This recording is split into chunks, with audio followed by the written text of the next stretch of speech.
बिस्मिल्लाहिर्रहमानिर्रहीम। जेडो तुंहिंजो नाव बाज बोडियाई मंगा, जेडो तुंहिंजो नाव बाज बोडियाई मंगा, रिय थंभे रिय थोणीअ तूं छपर तूं छांव, आऊं कुॼाड़ो काहां तोखे मालूम सबकी। तन तस्बी मन मणियो दिल दंबूरो जिन, तंदूं जे तलब जूं वहदत सुर वजन, वहदहू ला शरीक लहू इहो राग रगन से सुताई सुहन निंड इबादत जिन जी। अस्सलामु अलैकुम व्यूवर्स, आऊं आहियां अव्हां जी मेज़बान ताहिरा जो प्रोग्राम अव्हां जो पंहिंजो सुबुह मिराण साण खणी मौजूद आहियां, समूरी टीम साण हाज़िर आहियां। नेक दुआऊं, नेक ख्वाहिशूं, नेक तमन्नाऊं अव्हां जे लाइ हमेशह हूंदियूं आहिनि। त अव्हां जिथे बि हुजो ख़ुशि हुजो, आबाद हुजो, महकंदा बहकंदा रहो, पंहिंजनि प्यारनि सां, घर भातियुनि सां प्यार ऐं मोहबत वारी ज़िंदगी गुज़ारियो, अव्हां ख़ुशि इख़लाक़ी वारी ज़िंदगी गुज़ारियो ऐं जिथे बि हुजो पंहिंजे कम सां ऐं पंहिंजे किरदार सां हमेशह सभिनीनि जे दिलनि में ख़ासि घर ऐं गहरा मक़ाम जोड़ियो। व्यूवर्स, मॉर्निंग टाइम आहे, सुठो टाइम आहे ऐं असां वटि जिथे असां रहूं था, यानी असां गर्मियुनि जा इलाही आदी हूंदा आहियूं, इलाही आदत हूंदी आहे। प्रोग्राम में आउं ॻाल्हि कंदी आहियां छो त असां वटि इलाही गर्मियूं थींदियूं आहिनि, त रीज़न इहो आहे त असांखे आदत हूंदी आहे पोइ गर्मियुनि जी।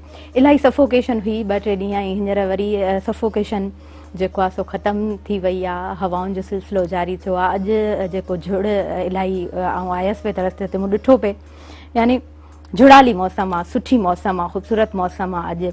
ऐं सुबुह जो जेको वक़्तु हूंदो आहे, सुबुह जो पहर जेको हूंदो आहे, उहो हूअं बि ख़ूबसूरत हूंदो आहे। ऐं जॾहिं असां रिलीजियसली जेकर ॾींहं जी शुरूआति कयूं था त ॾींहुं सुठो थी वेंदो आहे। डिफरेंट एक्टिविटीज़ हूंदियूं आहिनि, हर इंसान पंहिंजे रिलीजन जे हिसाब सां रिलीजियसली कुझु कलमात असांजी ज़ुबान ते हूंदा आहिनि, त पोइ मॉर्निंग जो टाइम जेको आहे उहो सुठो थी वेंदो आहे। पोइ कुझु एक्टिविटीज़ डिसाइडिड हूंदियूं आहिनि, उहे जेकॾहिं तव्हां ऑन द डेली बेसिस करियो था, एक्सरसाइज़ करियो था, त सुठी ॻाल्हि हूंदी आहे। सुबुह जो पहर ॾाढो सुठो गुज़री वेंदो आहे ऐं ॾींहुं इलाही एनर्जेटिक थी वेंदो आहे। पर हिन टाइम में जेकॾहिं ॾिठो वञे पियो त माना एनर्जेटिक हुजणु या सिर्फ़ु असां ॻाल्हि कयूं था, ॾाढो पाण लेज़ी हूंदा आहियूं ऐं स्टेमिना लेवल जेकॾहिं सुठो हूंदो आहे पोइ बि डाउन थी वेंदो आहे, छो त गर्मी इलाही आहे। ऐं असां वर्क प्लेस ते वेंदा आहियूं, जॾहिं ॿाहिरि निकिरंदा आहियूं त इलाही गर्मी हूंदी आहे, इलाही गर्मी खे फेस करिणो पवंदो आहे। ऐं ऑब्वियसली अव्हां बि गर्मियुनि खे फेस कंदा हूंदव, त पाणी जी बॉटल पाण सां गॾु रखणु न विसारींदा कयो। उन खां अलावा डायरेक्टली उस ते अव्हां निकिरो था त कोशिशि कंदा कयो, जेकॾहिं अव्हां बाइक ते निकिरो था, स्पेशली 12 बजे खां पोइ 5 बजे ताईं अव्हां डायरेक्टली निकिरो पिया उस ते, त थधो कपिड़ो मथे ते रखो, डिफरेंट ड्रिंक्स अव्हां वापराईंदा रहो, माना असांजी बॉडी में पाणी जो जेको मिक़दारु आहे उहो सही हुजे त असां जेको आहे सो ॾींहुं सॼो सुठो गुज़ारे वेंदा आहियूं ऐं जेको इम्यूनिटी सिस्टम हूंदो आहे उहो असांजो सुठो रहे थो, स्ट्रॉन्ग रहे थो, त पोइ असांजूं ही जेके गर्मियूं आहिनि न ईज़ीली कढी सघूं था। चवंदा आहिनि त जी ख़ुशि त जहान ख़ुशि, माना जी ख़ुशि न आहे हूंदो त का ॻाल्हि न आहे वणंदी। कल्ह मुंहिंजी बि तबियत सही न हुई त का बि ॻाल्हि कोन पई वणी ऐं वरी पोइ जल्दी जल्दी कोशिशि कयां पई, छो त मेडिसन बि ज़ाहिरी ॻाल्हि आहे वठंदा आहियूं, उन खां अलावा डिफरेंट ड्रिंक्स वग़ैरह आऊं बि यूज़ करियां पई त तबियत मुंहिंजी बि सही थी वञे। सो अॼु अव्हां सभिनीनि जी ॾाढो हाज़िर आहियां, अव्हां जूं दुआऊं गॾु आहिनि ऐं मूंखे उमेदु आहे त अव्हां जो जेको दुआउनि जो सिलसिलो आहे उहो बि जारी हूंदो। हुनजे करे जेको आहे न दुआउनि जो हिकिड़ो पॉज़िटिव असरु थिए थो, इहे मां सम्झंदी आहियां हिकिड़ियूं पॉज़िटिव रेज़ आहिनि, इंसान ताईं ज़रूरु पहुचंदियूं आहिनि। हाणे ॾिसो, माउ पीउ जी जेके दुआऊं आहिनि उहे केॾियूं बेलोस थींदियूं आहिनि। माउ जेका आहे उहा पंहिंजे औलाद लाइ हमेशह दुआगू रहंदी आहे, हमेशह जेको आहे सो नेक तमन्नाऊं, नेक ख्वाहिशूं पंहिंजो औलाद जे लाइ रखंदी आहे। हाणे माउ तां वरी मूंखे ॻाल्हि यादि आई, इलाही अमड़ूं जेको आहे सो उन्हनि जी ख्वाहिश हूंदी आहे त असांजा जेके पुट हुजनि उन्हनि जी शादी थिए, शादियुनि जो उहो मौसम जेको आहे असां चऊं त हींअर हले पई, छो त हिन टाइम में शादियूं बि थींदियूं आहिनि। मुहर्रम खां पहिरीं शादियूं थींदियूं आहिनि, मुहर्रम खां पोइ शादियूं थींदियूं आहिनि, ईद खां पहिरीं शादियूं डिसाइडिड हूंदियूं आहिनि, ईद खां पोइ शादियूं थींदियूं आहिनि। वरी असांजी जेके सिंध जूं शादियूं हूंदियूं आहिनि, जेके रीतूं रस्मूं हूंदियूं आहिनि, उहे बि ॾाढियूं सुठियूं हूंदियूं आहिनि, ॾाढियूं ख़ूबसूरत हूंदियूं आहिनि। ऐं जॾहिं असां उहे रस्मूं माना अटेंड कंदा आहियूं न त पोइ अञा वधीक एंजॉय कंदा आहियूं, अञा वधीक सुठो लॻंदो आहे।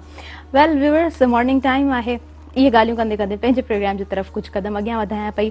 प्रोग्राम जी अव्हांखे ख़बर आहे, प्रोग्राम अव्हां ॾिसंदा आहियो, कोशिशि असांजी इहा हूंदी आहे त अव्हां जे अंगणनि ते प्रोग्राम जेको आहे सो असां ख़ूबसूरत करे रचाए सघूं। अच्छा, हिकिड़ी ॻाल्हि आउं विसरी वियसि, अॼु जेको आहे सो पार्लियामेंटरिज़म डे बि सेलिब्रेट कयो वञे पियो। 3 जून आहे, असां जेको आहे सो उन ॾींहं खे as a parliamentarism day celebrate करियूं था on the international level. SDGs goals जी असां ॻाल्हि कंदा रहंदा आहियूं, जिथे असांखे zero poverty, no hunger, quality of education जहिड़ा गोल्स असांखे मिलनि था, उते असां डिफरेंट डेज़ ज़रूरु सेलिब्रेट कंदा आहियूं। पोइ असांजी कोशिशि इहा ई हूंदी आहे त असां सुबुह मिराण में हिन प्रोग्राम में के सुठा टॉपिक डिसाइड कयूं ऐं कोशिशि कंदा आहियूं त का एक्यूरेट नॉलेज अव्हां ताईं असां पहुचाए सघूं। ऑब्वियसली तव्हां जेको आहे सो वसी ज़हन रखंदड़ आहियो, अव्हां जेको आहे सो सुठी नज़र रखो था हिन मुआशरे ते, हिन सोसाइटी ते। ऐं वरी ॿी ॻाल्हि त असां सभु सोशल मीडिया यूज़ कंदड़ आहियूं, मोबाइल यूज़ करियूं था, स्क्रॉलिंग करियूं था, त हर ॻाल्हि ते नज़र हूंदी आहे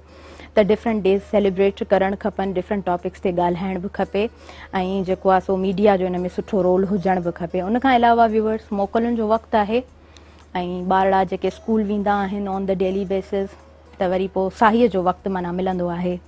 मां कंटिन्यूसली ॻाल्हाईंदी आहियां, पोइ जॾहिं साहीअ जो वक़्तु ईंदो आहे त मां चवंदी आहियां हलो सही आहे थोरी देरि साही वठूं था त माना जेको आहे सो ॿार जेके कंटिन्यूसली स्कूल वेंदा आहिनि उन्हनि जे लाइ साही तमामु ज़रूरी हूंदी आहे, टीचर्स जे लाइ बि तमामु ज़रूरी हूंदी आहे। सो हींअर अव्हां जो साहीअ जो वक़्तु आहे, अव्हां जेको आहे सो मोकलूं कीअं गुज़ारियो पिया अव्हां जे हथ में आहे। कोशिशि करणु खपे त टाइम खे सुठो माण्हू स्पेंड करे, वक़्त खे सुठो गुज़ारींदा आहियूं त रिज़ल्ट बि असांखे सुठो ई मिलंदो आहे। व्यूअर्स मां सिर्फ़ु न आहियां, मां सिर्फ़ु न ॻाल्हाईंदसि, मां इलाही ॻाल्हाए चुकी आहियां। डायरेक्टर साहब असांजा चवंदा आहिनि त बसि हाणे पोइ अॻियां असां हलूं, असां अॻियां वधूं। अव्हां जे अङणनि ते आउं इंतज़ार जो घड़ी टोड़ियां थी। आयल जेके मुअज़्ज़िज़ महिमान आहिनि उन्हनि जो आउं अव्हां सां तारुफ़ कराईंदी हलां। असां वटि सैयद फिदा हुसैन शाह साहिब जन मौजूदु आहिनि, फैशन जे हवाले सां सुठी ॼाण रखंदा आहिनि। उन खां अलावा जेकॾहिं असां इंडस्ट्री जी ॻाल्हि करियूं, फिल्म नक़ाद आहिनि, हुन ते उन्हनि जी सुठी ॼाण आहे, सुठी इंफॉर्मेशन रखनि था ऐं प्रोग्राम में इलाही सुठियूं ॻाल्हियूं ॻंढींदा आहिनि। ऐं अव्हां खे भलीकार चवां थी सुबुह मिराण जंग ते। महिरबानी भेण। अस्सलामु अलैकुम। वालेकुम सलाम। कीअं आहियो तव्हां? अल्लाह जा एहसान, महिरबानी। ज़बरदस्त, ॾाढो सुठो लॻो तव्हां प्रोग्राम में मौजूदु आहियो। अच्छा, गर्मियुनि जी मौसम आहे, कलर बि अव्हां ॾाढो सुठो पातो आहे। अव्हां ॿुधायो गर्मियुनि जी मौसम कीअं गुज़रे पई? हा, गर्मी आहे, ज़ाहिरी ॻाल्हि आहे। हिकिड़ा माण्हू चवंदा आहिनि त ॾाढी गर्मी आहे, हर ॿिए टे ॾींहुं उन्हनि जो इहो जुमिलो हूंदो आहे त भई गर्मी त अचणी आहे। ज़ाहिरी ॻाल्हि आहे, जीअं सर्दी अचे थी, पर छा आहे त सर्दीअ में माण्हू वधीक कंफर्टेबल रहंदो आहे, ड्रेसिंग वग़ैरह जो मज़ो ईंदो आहे। पर गर्मीअ में मज़ो थिए थो, फारवा अचनि था, अंब अचनि था ऐं गर्मीअ जो पंहिंजो मज़ो आहे। ऐं पर बहरहाल हींअर छो जो महांगाई एॾी थी वई आहे जो माण्हू वेचारा परेशान आहिनि ऐं उन परेशानीअ में वरी मथां जे गर्मी आहे त पोइ त हिकारी हालत लॻी पई आहे। रोज़ पेट्रोल वधे पियो, बिजली वधे पई। इमरान ख़ान जे दौर में जेको बिजलीअ जो चेयरमैन कयूं वापडा जो, उहो 256 अरब खणी फ्रांस भॼी चुको आहे ऐं ही रोज़ानो बिजली वधाइनि था पिया। हालत जा इहा आहे, अलाह खे बाज पवे, माण्हुनि लाइ सहूलियतूं नथा कनि अवाम लाइ। सो अलाह खे बाज पवे। हा बिल्कुलु। अच्छा, मॉर्निंग टाइम आहे, पाण स्टार्ट थोरो लाइट ई कंदासीं। अॼु पार्लियामेंट ते वेंदासीं, थोरो ॻाल्हाईंदासीं। उन खां अलावा अव्हां जी सुठी नॉलेज हूंदी आहे फैशन ते, इंडस्ट्री ते, उन जे हवाले सां पाण ॻाल्हाईंदासीं। व्यूअर्स, आउं अव्हांखे ॿुधाईंदी हलां त असां वटि ॿिया महिमान बि मौजूदु आहिनि। प्रोफेसर तनवीर सिद्दीकी साहब असां वटि मौजूदु आहिनि, पाकिस्तान स्टडीज़ पढ़ाईंदा आहिनि, इलाही सुठी नॉलेज रखनि था। उन खां अलावा हिकिड़ी ॻाल्हि अव्हांखे ॿुधायां त मल्टी मीडिया अवॉर्ड लाहौर में इन्हनि माणियो as a best singer. Syed Noor famous film अदाकार आहिनि, उन्हनि खां इन्हनि अवॉर्ड रिसीव कयो, डायरेक्टर आहिनि ऐं माशाअल्लाह सां इहा हिकिड़ी सक्सेस आहे। ऐं अव्हांखे मुबारकूं ॾींदसि अवॉर्ड जे हवाले सां। ॿियो तव्हांखे भलीकार बि चवंदसि सुबुह मिराण चङनि ते। अस्सलाम वालेकुम। वालेकुम अस्सलाम, थैंक यू वेरी मच। बहुत बहुत शुक्रिया कि आपने मुझे आज के प्रोग्राम के लिए याद किया। आप कैसे हैं, आप बताएं? अल्हम्दुलिल्लाह बहुत अच्छा हूँ और आज प्रोग्राम के अंदर आपके साथ हूँ तो और अच्छा महसूस कर रहा हूँ। और उससे ज़्यादा खुशी इस बात की कि आज मेरे साथ जो मेरे साथ बैठे हैं वो मेरी पसंदीदा शख्सियत हैं, शाह साहब, जो हमजात शख्सियत हैं, मुख्तलिफ शोबों पर इनकी ग्रिप है। और क्या अखबार तो इलेक्ट्रॉनिक मीडिया, प्रिंट मीडिया और फैशन डिज़ाइनिंग, मुख्तलिफ शोबों के अंदर इनकी ग्रिप है और ये भी हमारे हैदराबाद का फ़ख्र है। जी जी बिल्कुल बिल्कुल।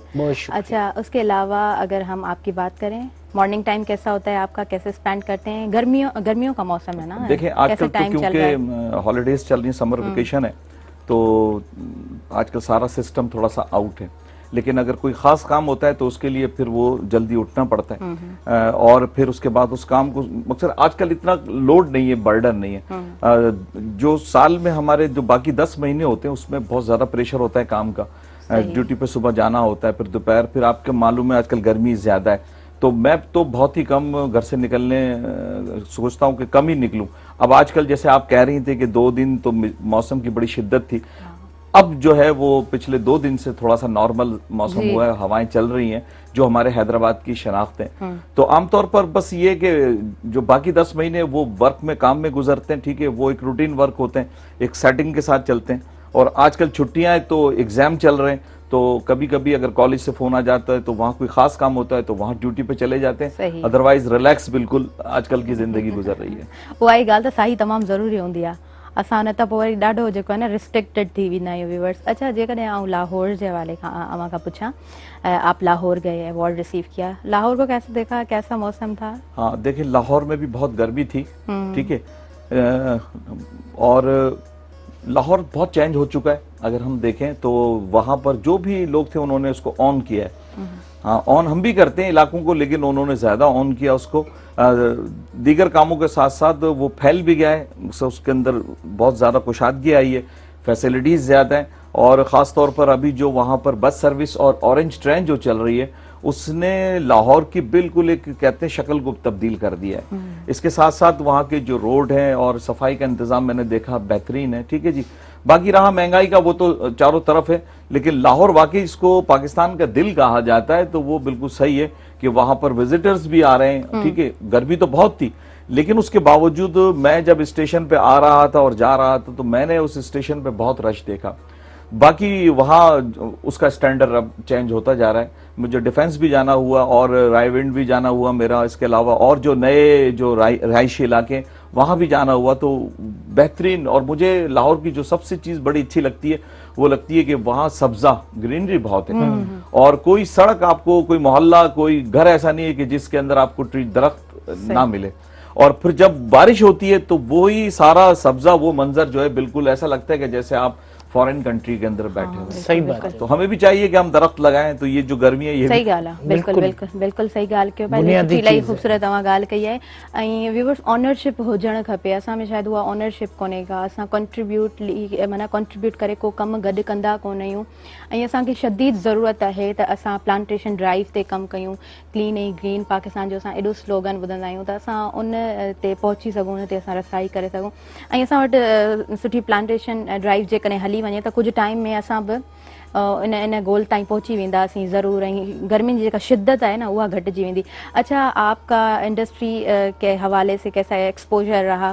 फिल्म इंडस्ट्रीज में जाना हुआ, लाहौर आप गए तो? हाँ, वहाँ मैं बारी स्टूडियो मेरा जाना हुआ, और एवरन्यू स्टूडियो में जो इस वक्त इंचार्ज हैं जैड जुल्फी साहब, वो हमारे बड़े मेहरबान हैं। तो वहाँ एक्टिविटीज तो हैं फिल्म्स की और मुख्तलिफ ड्रामों की भी चल रही है, लेकिन वो जो पहले जैसी बात थी वो नहीं है, क्योंकि अब फिल्म का बजट भी बहुत ज्यादा हो गया है। फिर दूसरी बात ये, हमारे चैनल पर जो ड्रामे चल रहे हैं वो ड्रामे जो है वो हमारी फिल्म से बेहतर है, तो उसकी वजह से। और फिर तीसरी एक और बात है कि अब ये सोशल मीडिया जो है ना, इसने लोगों पर बहुत ज्यादा वैरायटी पेश कर दी है, तो अब उनके पास जो ना फिल्म एक सेकंड रो के अंदर आ गया है। पहले फिल्म फर्स्ट रो में तफरी हम देखते थे एंटरटेनमेंट के लिए। अच्छा, फिर दूसरी एक बात है कि टिकट उसका भी देखें या सिनेमा का जो हाल देखें तो वो आम आदमी के अप्रोच से, पहुंच से बहुत दूर है। 700 का 800 का टिकट है। अच्छा, फिर टॉपिक भी फिल्म के आजकल ऐसे बन रहे हैं कि वो एक आम आदमी के लिए नहीं है। अगर हम टॉपिक्स को, फिल्म की जो टॉपिक्स को एक आम आदमी के लिए बनाएंगे तो एक आम आदमी को वो मौजू अट्रैक्ट करेगा। सही, और लेवल भी चेंज होगा जरूर। असां हितां खां कंटिन्यू कंदासीं, सैयद फिदा हुसैन शाह प्रोग्राम में मौजूद आहिनि, हिननि खां बि कंटिन्यू कराईंदासीं हितां खां। व्यूअर्स, वक़्तु साहीअ जो थी वियो आहे, साही जी तरफ़ वधी रहिया आहियूं, जल्दी हाज़िर थींदा अवां जो पंहिंजो प्रोग्राम सुबह में रहण में।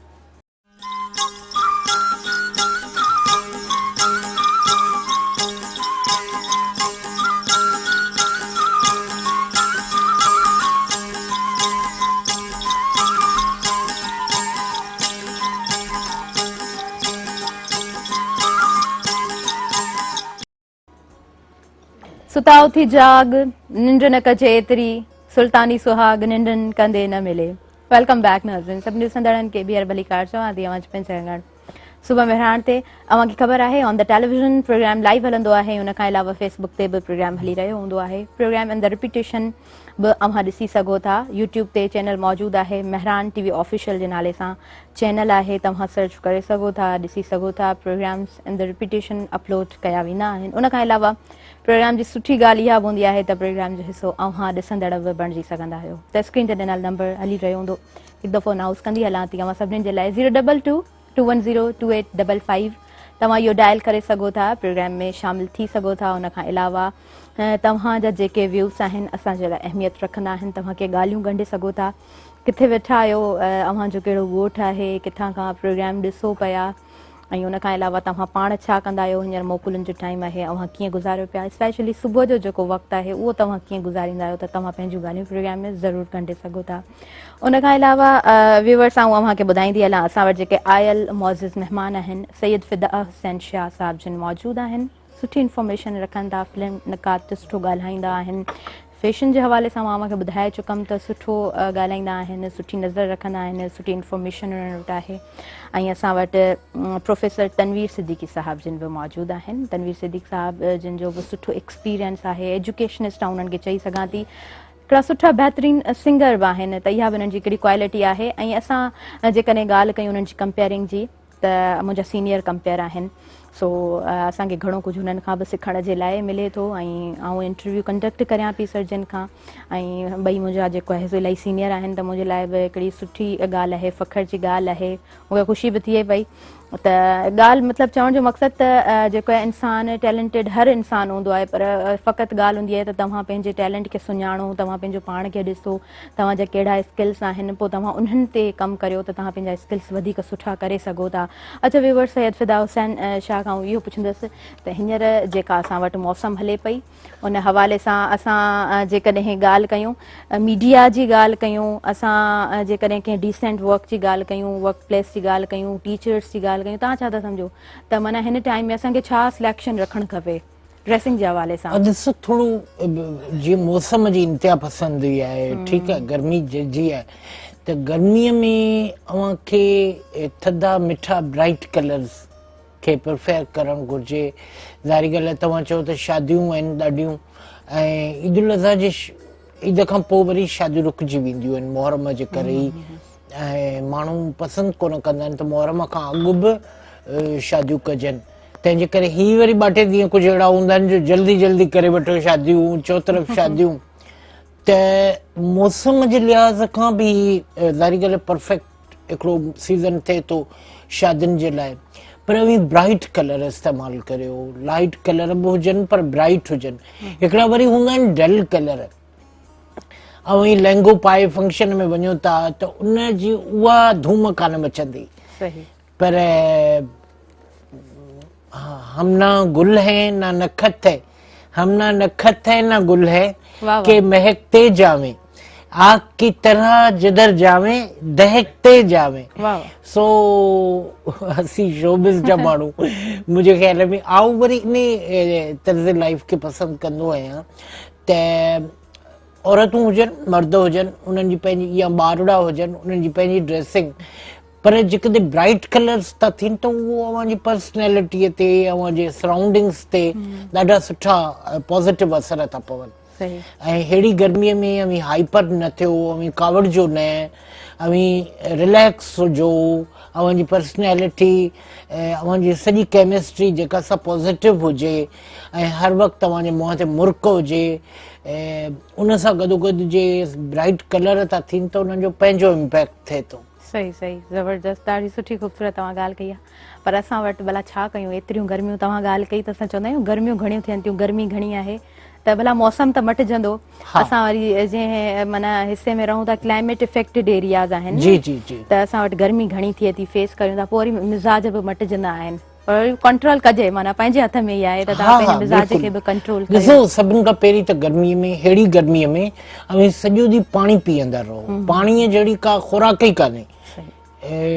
डिहाइड्रेशन थिए थी, अव्हांजो जिस्म थधो रहे थो, ऐं जेकॾहिं ॿाहिरि वञो था त 2 गिलास पाणी पी वञो, उस में अवी हेठि वञो पिया भाॼी वग़ैरह वठणु, कुझु केॾां वञो पिया, जॾहिं वापसि अचो था त रिलैक्स थी पहिरीं पघर सुकायो, सही यकदम पानी न पियो ऐं उन सां वॾो असर थो पवे, उन सां माण्हू फालिज जो हमिलो थी सघे थो ऐं इलाही कॉम्प्लिकेशन्स पैदा थी सघनि थियूं।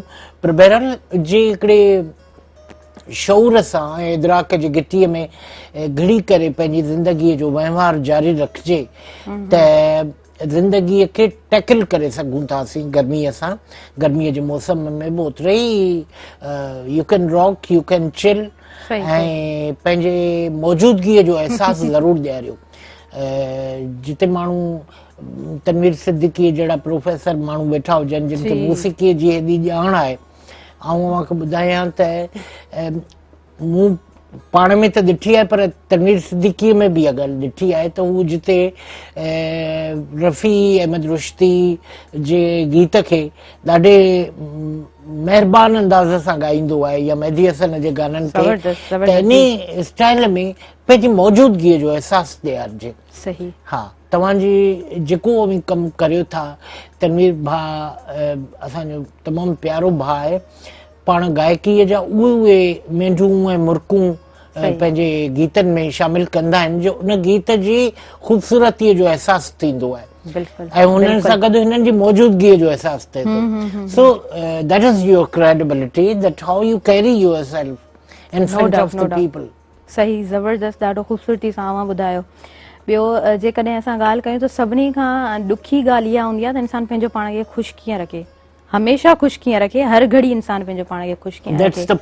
ऐं असां वरी जेको आहे सो घणो एक्सपेक्ट करे वठंदा आहियूं। असांजूं जेको आहे न इंसान जूं ख़्वाहिशात घणियूं जनम वठंदियूं आहिनि। चवंदा आहिनि इंसान जी ख़्वाहिश तॾहिं ख़तमु थी सघे थी, मरी सघे थी जॾहिं इंसान जो मौत थिए थो त उन सां गॾु इंसान जी व्यूअर्स ख़्वाहिशात जेका आहे उहा दफ़न थींदी आहे, उहा मरंदी आहे।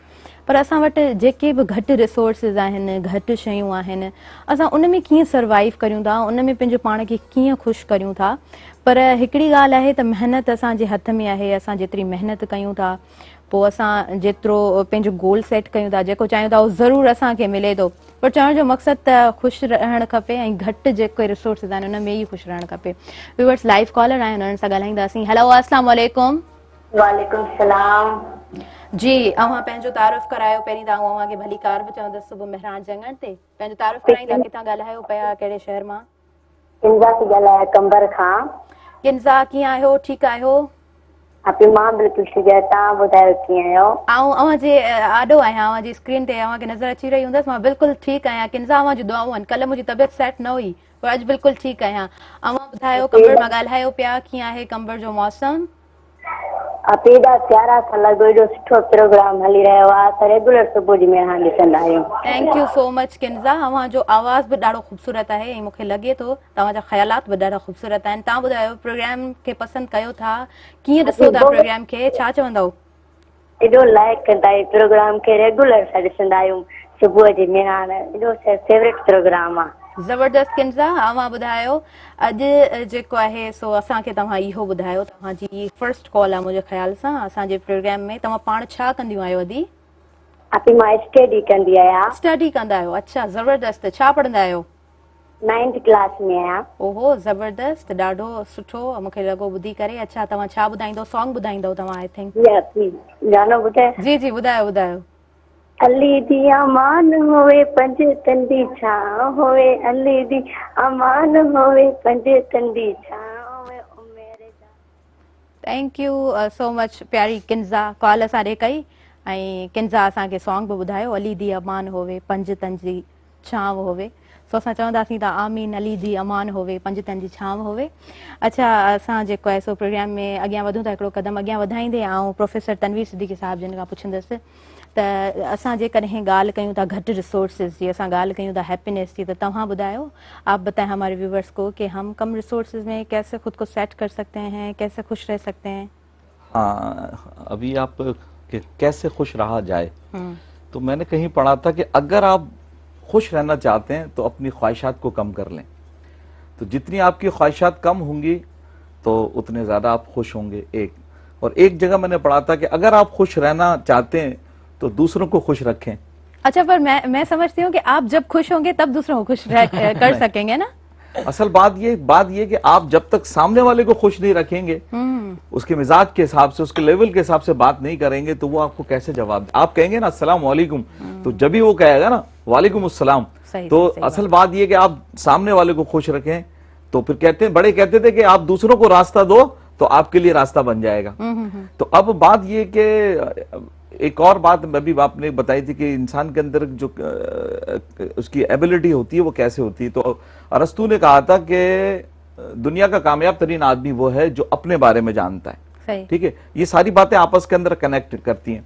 तो अब जब हम अपने बारे में जानेंगे तो इसका मकसद है अल्लाह ताला ने जो हमें क्वालिटी दी है, खूबियां दी हैं, वो आहिस्ता आहिस्ता उम्र के साथ साथ जाहिर होती चली जाएंगी। ठीक है, और उसके साथ साथ फिर हम जो है वो देखेंगे कि हमारा मिजाज क्या है, हमारा रवैया क्या है, माशरे का रवैया क्या है, और हम किस बात को किस वक्त कहें। फिर एक और बात ये होती है कि इंसान को तालीम जो है वो इतना शऊर देती है। सही बात है। तो कहती है कि आदमी जो है, हजरत अली का कौल है कि हर आदमी अपनी जबान के नीचे छुपा हुआ है। सुभान अल्लाह। ठीक है, तो अगर आप खुश रहना चाहते हैं या रखना चाहते हैं तो जबान का इस्तेमाल भी बहुत सोच समझ के करें। बेशक, क्योंकि अल्फाज वापस नहीं आते, जो मुंह से अल्फाज निकल जाते हैं वो वापस नहीं आते, जिस तरह कमान से निकला हुआ तीर वापस नहीं आता। बेशक, बेशक। तो हर आदमी के खुश रहने के अलग अलग तरीके। अब खुशी जो है वो तफरी भी कहलाती है। बहुत से लोग कार्ड खेलकर खुशी महसूस करते हैं। ठीक है जी, वो अपने 10 दोस्तों को बुला लेते। बहुत से लोग पिकनिक मनाकर जो है जाकर वो खुशी महसूस करते हैं। बहुत से लोग ऐसे हैं कि जो इजी चेयर पर बैठ के वो हिलते रहेंगे, किताब पढ़ते रहेंगे, वही उनकी तफरी, वही उनकी खुशी है। सही। अच्छा, मैं अपनी अगर बताऊं तो मैं शाम तक, मगरिब तक सारे अपने काम बिल्कुल कर लेता हूँ सारे। उसके बाद फिर मैं कोई काम ऐसा नहीं करता कि जो मेरे मिजाज का ना हो। मैं कहता हूं कि अब रात जो है शाम के बाद वो मेरी है। मैंने जो करना था कर लिया, घर के काम XYZ। उसके बाद अब मेरी है, मैं जहां चाहूं जैसे चाहूं, ये मेरी खुशी है। मैं मूवी देखूं, दोस्तों के साथ बैठूं। रात के बादशाह हैं आप। मतलब रात का भी ऐसे नहीं कि मैं सड़कों पे मारा फिरूं। एक मखसूस टाइम है, इसलिए होटलिंग कर ली, कहीं डिनर पे चले गए किसी के साथ। मोस्टली फंक्शन होते हैं तो मैं फंक्शनों में जाता हूं। मैं उधर सिंगिंग करूं ना करूं, मैं बैठ भी जाऊंगा तो मुझे रिलैक्स महसूस होता है, क्योंकि वहां सारे जो लोग होते हैं वो मेरे जैसे मिजाज के होते हैं। उनसे गले भी मिलते हैं, हाथ भी मिलाते हैं, प्रॉब्लम को शेयर करते हैं। या कुछ अगर कोई गाना गलत गा लिया, अच्छा गा लिया तो तारीफ सुन रहे होते हैं। अगर कोई गलत गा लिया तो उसके अंदर बताते हैं भाई ऐसे नहीं, ऐसे होना चाहिए था। तो ये मेरी तफरी है, ये मेरी खुशी है। अब मैं खुश हूंगा, अब फिर बात वही आ गई, मैं खुश हूंगा तो मेरा अंदर से जो मिजाज है ना वो ठंडा हो जाएगा। बिल्कुल ठीक है, तो जब मेरा दिमाग ठंडा होगा तो मेरे शब्द, मेरे अल्फाज, मेरी जो वर्डिंग है वो बिल्कुल सॉफ्ट निकलेगी, वो अच्छी लगेगी। और अगर मैं टेंशन में होऊंगा, ब्लड प्रेशर मेरा हाई होगा, तो ना मुझे शाह साहब अच्छे लगेंगे, ना मुझे आप अच्छे लगेंगे। इवन कि दुनिया का खूबसूरत तरीन शख्स भी मेरे सामने होगा तो मैं पजल होऊंगा उसके सामने। मिसाल के तौर पर आजकल मौसम बहुत ज्यादा गर्म है, उस पर भी बात चल रही थी। अब गर्म मौसम में आपके सामने एटमॉस्फेयर ऐसा हो कि गर्मी शदीद हो और आपके सामने जनाब 16 तरह के खाने रखे हुए हैं, तो वो आपको खाने अच्छे नहीं लगेंगे, क्योंकि आपका माहौल जो है वो डिस्टर्ब है। तो मौसम का भी होता। अच्छा, ये भी कहते हैं कि मौसम का असर आपके लिबास पे पड़ता है, आपके मिजाज पे पड़ता है। ठीक है जी, आपकी ड्रेसिंग पे पड़ता है, आपके फेस्टिवल्स पे पड़ता है, आपके कस्टम पे, कल्चर का बड़ा होता है। जैसे आप देखें ना, ठंडा मौसम होता है तो सारी एक्टिविटीज इंडोर होती हैं। ठीक है, जैसे पहाड़ों की तरफ चले जाएं, हम नादरन एरियाज की तरफ चले जाएं। हमारा एरिया चूंकि बहुत थोड़ा सा हॉट है और गर्मी भी ज्यादा होती है, सर्दी भी ज्यादा होती है, एक्सेप्ट हैदराबाद के। बाकी जो कराची हैदराबाद को छोड़ के देखेंगे तो सर्दी भी ज्यादा है सिंध में, गर्मी भी ज्यादा है। तो अब देखिए वहां जो एक्टिविटीज होती हैं, वहां जो फंक्शंस होते हैं, शादी के हैं, वो ऐसे मौसम में होते हैं जो नॉर्मल हो। ठीक है, अच्छा, कराची हमारे हैदराबाद के अंदर मोस्टली 12 महीने मौसम चलते रहते हैं, एक्सेप्ट कुछ दिनों के जब हमारे रिलीजियस डेज कहलाते हैं। उसके अलावा जैसे मुहर्रम है या रबीउल अव्वल है या ऐसे और खास ऐसे सोग वाले दिन हुए जिसके अंदर हम उसको बुरा समझते हैं कि भाई फंक्शन नहीं होना चाहिए। बाकी 12 मंथ हमारे प्रोग्राम चलते रहते हैं सारे, क्योंकि हमारा मौसम नॉर्मल रहता है।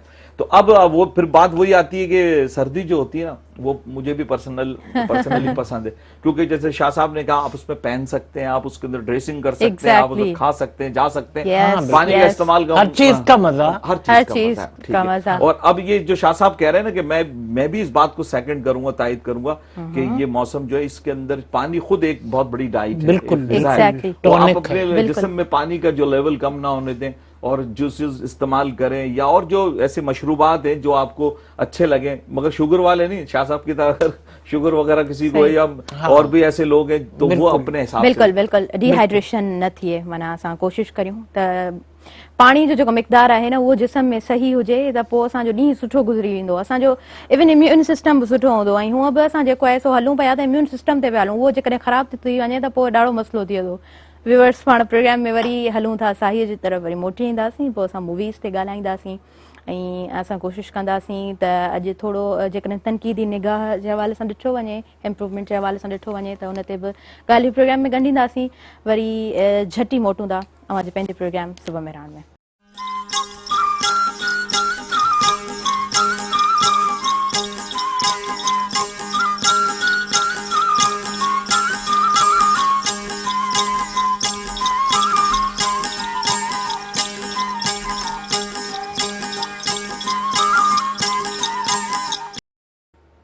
मोहब्बत जिन जे मन में से मेरा की न थियनि, अवल ॾेई सजदो अल्लाह खे पोइ ख़ल्क़ जी ख़िदमत कनि, उहे कीअं न वली थियनि जिन इश्क कयो अल्लाह सां।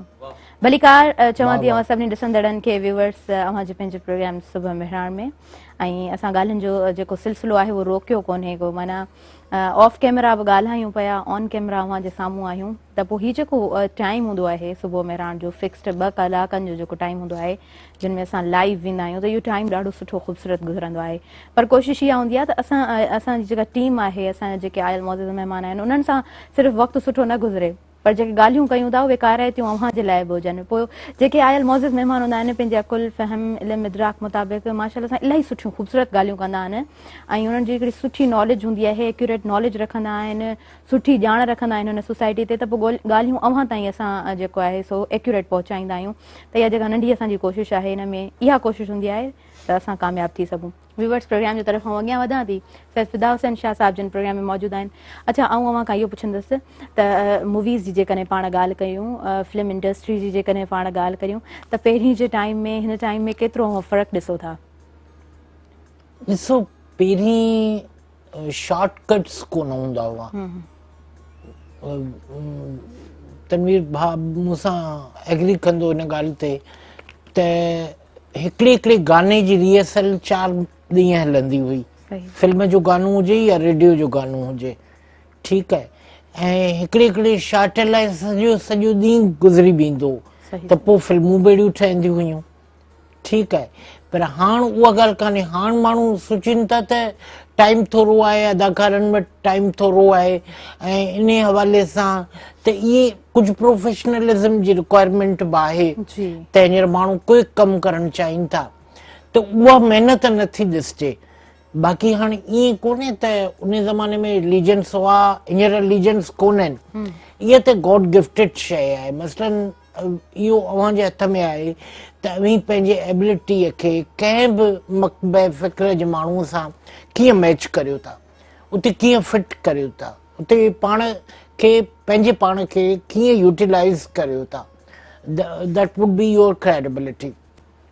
ऐं उन हवाले सां ऐं सम्झा थो पहिरीं जूं जेके फिल्मूं हूंदियूं हुयूं से अॼु बि असीं यूट्यूब ते ॾिसूं था, माला जो गानो आहे, नूरजान जो गानो आहे, रूना लैला जो गानो आहे, एवरग्रीन आहिनि। हा, महमद अलीअ जी फिल्म आहे, ज़ेबा भाभीअ जी फिल्म आहे, रानीअ जी फिल्म आहे, त असीं ॾिसूं था। अॼुकल्ह उहा ॻाल्हि कोन्हे। तनवीर भाउ ॾाढी सुठी ॻाल्हि कई त माण्हू खे एतिरी वैरायटी मिली वई आहे जो अव्हांखे टीवीअ ताईं त वञिणो ई कोन थो पए न, हुनखे बि अभी ऑन छो करियो, LCD लॻी पई आहे घर में, ड्राइंग रूम में, हाणे ड्राइंग रूम में बि छो वञो, बेड ते ई वेठे जेको सो मोबाइल ते यूट्यूब खोले कुझु ॾिसी सघो था। चेंज थी वई आहे, तब्दीली थी वई आहे, माण्हू बि हाणे वधीक वैरायटी ॾिसनि था, नेटफ्लिक्स ॾिसनि पिया, इंग्लिश फिल्मूं ॾिसनि था पिया, त उहा शइ रही कान्हे। हाणे माण्हू चवनि था त भई कॉन्टेंट ख़तमु थी वियो आहे, ईअं कोन्हे, कॉन्टेंट किथां ख़तमु कोन्हे थियो, ही पंहिंजा जेके ड्रामा था थियनि चैनल्स जा, ऐं सम्झा थो फिल्मुनि खां करोड़े दफ़ा वधीक उन्हनि जो कॉन्टेंट मज़बूत थो थिए, छो जो असां राइटर्स बि अहिड़ा आहिनि डेफिनेटली। पर फिल्म में हाणे कहिड़ियूं चेंजिस अचणु घुरिजनि जे उहे चेंज थियनि, मसलन ईद ते हाणे पाण वटि ईद उल अज़हा ते 3 फिल्मूं लॻनि थियूं पयूं। मैं लंदन नहीं जाऊंगा नदीम बेग जी, हुमायूं सईद कुबरा ऐं लॻनि पई महविश शयाद जी। उन खां पोइ कायदे आज़म ज़िंदाबाद नबील ऐं फिज़ा जी फिल्म आहे जंहिंमें फ़ैद मुस्तफ़ा ऐं मायरा ख़ान हीरो हीरोइन आहिनि। ऐं लफंगे उहा वरी बी ग्रेड फिल्म आहे। उन में टीवीअ जो ॾाढो सुठो हीरो आहे, सुठो परफॉर्मर आहे समी ख़ान। त हाणे they are willing to compete their film in front of 2 huge films. हुननि ॿिन्ही फिल्मुनि जो बजट तमामु वॾो आहे, पर हू लफंगे जो हिकिड़ो तजुर्बो कनि था त घटि बजट में ठहियल फिल्म आहे। हाणे ॾिसिजे त उन फिल्म में थोरो कॉमेडी सीक्वेंस वधीक रखियो वियो आहे, छो जो कॉमेडी माण्हुनि खे वणे थी। त हाणे ॾिसणो इहो आहे त फिल्म खे ईद उल अज़हा ते माण्हू कीअं था पसंदि कनि। हालांकि जेके ईद खां हटी करे फिल्मूं रिलीज़ थियनि थियूं उन्हनि खे माण्हू एतिरो कोन था ॾिसनि। ऐं पर वॾी ॻाल्हि इहा आहे त जेको गदे गाॾीअ वारो आहे, जेको हारी आहे, जेको मज़ूर आहे, जेको रिक्शा वारो आहे, उहो 7-8 सै जी या 1000 रुपए जी टिकट नथो वठे। पहिरीं ईअं थींदो हो त फ्रंट सीटर ज़मां जा हूंदा ई हुआ, उहो तबको हुआ। त इन करे फिल्म जे बिज़नेस ते तमामु वॾो असर पियो आहे। अॼुकल्ह अच्छा इंग्लिश फिल्म थोर जे नाले सां हिकिड़ी इंग्लिश फिल्म बि रिलीज़ थींदी ईद उल अज़हा ते।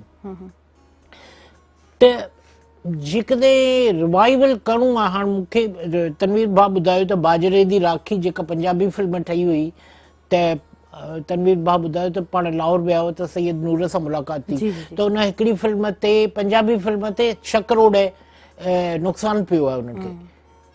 सो इहे जेके हक़ीक़त फ़ाइदे जी जॻह ते नुक़सान पियो थिए। भला जेका कॉन्टेंट जी अवां ॻाल्हि कई, ॾिसो जेका बि शाइरी थिए थी, कोई जेको आहे सो राइटर आहे, जेकॾहिं उहो पंहिंजो बुक पब्लिश कराए थो, असां आर्टिकल्स लिखूं था, पब्लिश करायूं था, ॾिसो उन में अकासी समाज जी थिए थी। जॾहिं असांजी सोसाइटी में एतिरा सारा इशूज़ थियनि था, कुझु इशूज़ सॉल्व थियनि था, त पोइ असां कीअं था चई सघूं त कॉन्टेंट असां वटि कोन्हे को, असां क्रिएट नथा करे सघूं। माना मुंहिंजे चवण जो मक़सदु आहे त क्रिएशन छो स्टॉप थी वई आहे।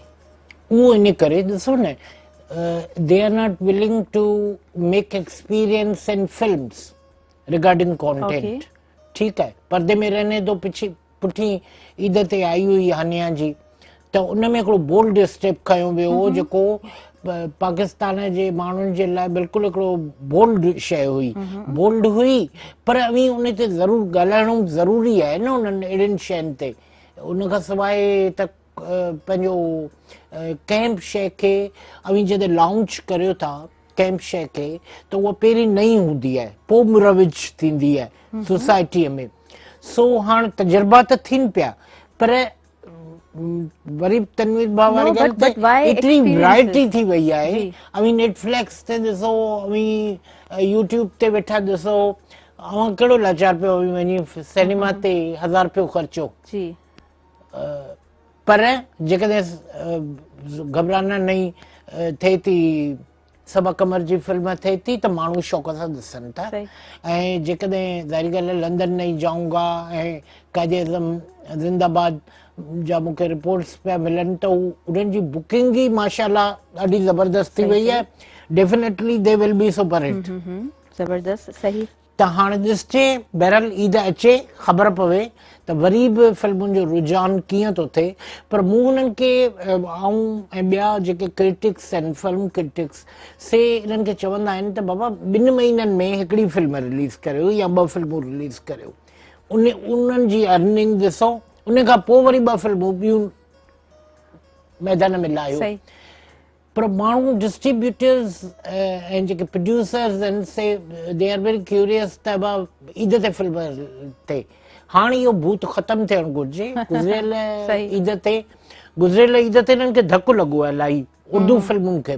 सही त 3 फिल्मूं खणी रिलीज़ कयूं ऐं बिना सोचे सम्झे। सही सही बिल्कुलु इहे ॻाल्हियूं त आहिनि। इहे अवां ॻाल्हियूं पहिरीं बि जॾहिं प्रोग्राम में हुयो तॾहिं तव्हां ॻाल्हियूं करे चुका हुयो न, इहे जोड़े चुका हुयो त जी, जी। माना वाई 3 मूवीज़ हिकिड़ी ई अचे पर सुठो कंटेंट हुजे, हुन ते हा, सुठो वर्क बिल्कुलु, कयल हुजे। बिल्कुलु। जॾहिं त असां ॾिसूं था असांजे जेके पाकिस्तानी एक्ट्रेसिस आहिनि या एक्टर्स आहिनि उहे इलाही स्ट्रॉन्ग आहिनि, उन्हनि जी बिल्कुलु, एक्टिंग no ॾाढी doubt, सुठी आहे, no माना doubt। हिकिड़ी प्योरीफाइड शइ आहे। बिल्कुलु, बिल्कुलु। त असां वटि वरी सुवाल इहो पैदा थिए थो त क्रिएशन छो स्टॉप थिए थी।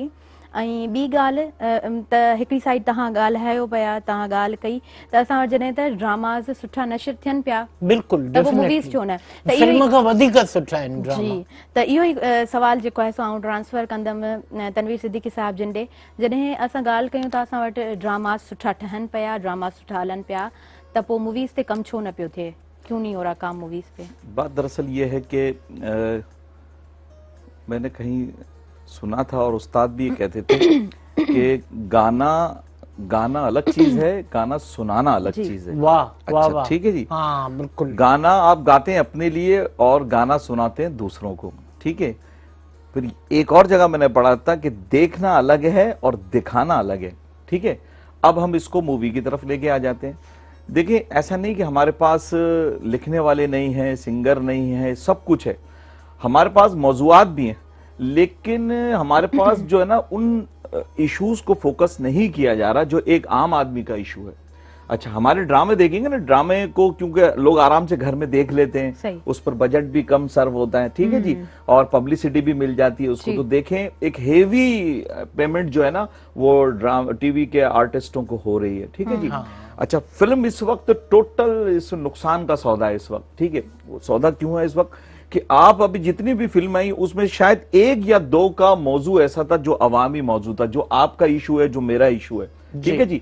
अब जो इस वक्त जो डायरेक्टर्स हैं या जो प्रोड्यूसर्स हैं वो अवाम की मर्जी को नहीं देख रहे कि वो क्या देखना चाहते हैं। उनके पास पैसा तो है लेकिन उनके पास ये सोच नहीं कि हमें दिखाना क्या है। वो जिस एंगल से देख रहे हैं ना उसी को वो दूसरों को दिखाना चाह रहे हैं, वो नहीं देखना चाह रहे। हाँ। मैं यहाँ पर एक और मुझे एक बात हिस्ट्री की याद आ गई, क्योंकि मैं हिस्ट्री का आदमी हूं। तो कायदे आजम से पूछा गया कि आपने पाकिस्तान कैसे बनाया, तो उन्होंने बड़ा एक जबरदस्त जवाब दिया कि हिंदुस्तान के मुसलमान जो बात सुनना चाहते थे मैंने उनसे वो बात कही। तो उन्होंने मेरी बात को ओबे किया, लब्बैक किया। और कांग्रेस वाले हिंदुस्तान के मुसलमानों से वो बात कहते थे जो सुनना नहीं चाहते। आप किसी भी फील्ड के अंदर आएंगे ना, आपको जब तक आप सामने वाले के मिजाज को नहीं रखेंगे, उस सोसाइटी के क्लेबर को, उसके स्टैंडर्ड को नहीं देखेंगे, उसके मिजाज को नहीं देखेंगे, आपको कामयाबी नहीं मिलेगी। आप अगर अपनी बात मनवाना चाहते हैं तो आपको 90% बात ऐसी करनी पड़ेगी जो सामने वाला सुनना चाहता हो, फिर 10% आप अपनी बात कहते हैं उसके अंदर। तो इस वक्त हमारे जो ड्रामे जो है ना वो उसकी वॉचिंग ज्यादा यूं है कि उसमें ऐसे इश्यूज को हाईलाइट किया जा रहा है जो खवातीन के इश्यूज हैं, जो मुआशरे के इश्यूज हैं, या जिसके अंदर चीटिंग दिखाई जा रही है, या उसके अंदर और इश्यूज दिखाए जा रहे हैं, ठीक है जी। एक दूसरी बात यह है कि हमारी फिल्म के अंदर अब वो इश्यूज नहीं आ रहे। इवन के शूटिंग भी ऐसी जगह की जाती है जो मतलब मंजर तो अच्छा है लेकिन वो फिल्म से रिलेट नहीं करता। सही। एक गरीब आदमी का डिफेंस में या कहना चाहिए कि क्लिफ्टन पर क्या काम, कोई काम ही नहीं उधर तो उसका लेकिन उसको वहां दिखाया जा रहा है। तो आप उनको पुरानी फिल्में देखे ना, जैसे मैं परवेज मलिक साहब का नाम लूंगा, वो डायरेक्टर थे, मुझे वो बहुत पसंद है। क्यों कि उनकी जितनी मोस्टली फिल्में देखें, अनमोल देखें या पहचान देखें या और जो उनकी बड़ी बड़ी अरमान देखें या और जो उनकी लाजवाब फिल्में जो प्लैटिनियम जुबली और गोल्डन जुबली और डायमंड जुबली है, उनको देखेंगे तो उनके यहाँ एक सेट मिलेगा फिल्म का एक, और उस सेट के अंदर एक बस्ती दिखाएंगे उसके अंदर, और गांव होगा तो गांव का मंजर दिखाएंगे। अब हमारी जो कहना चाहिए पॉपुलेशन है या हमारी जो आबादी जो है ना वो अमीर नहीं है।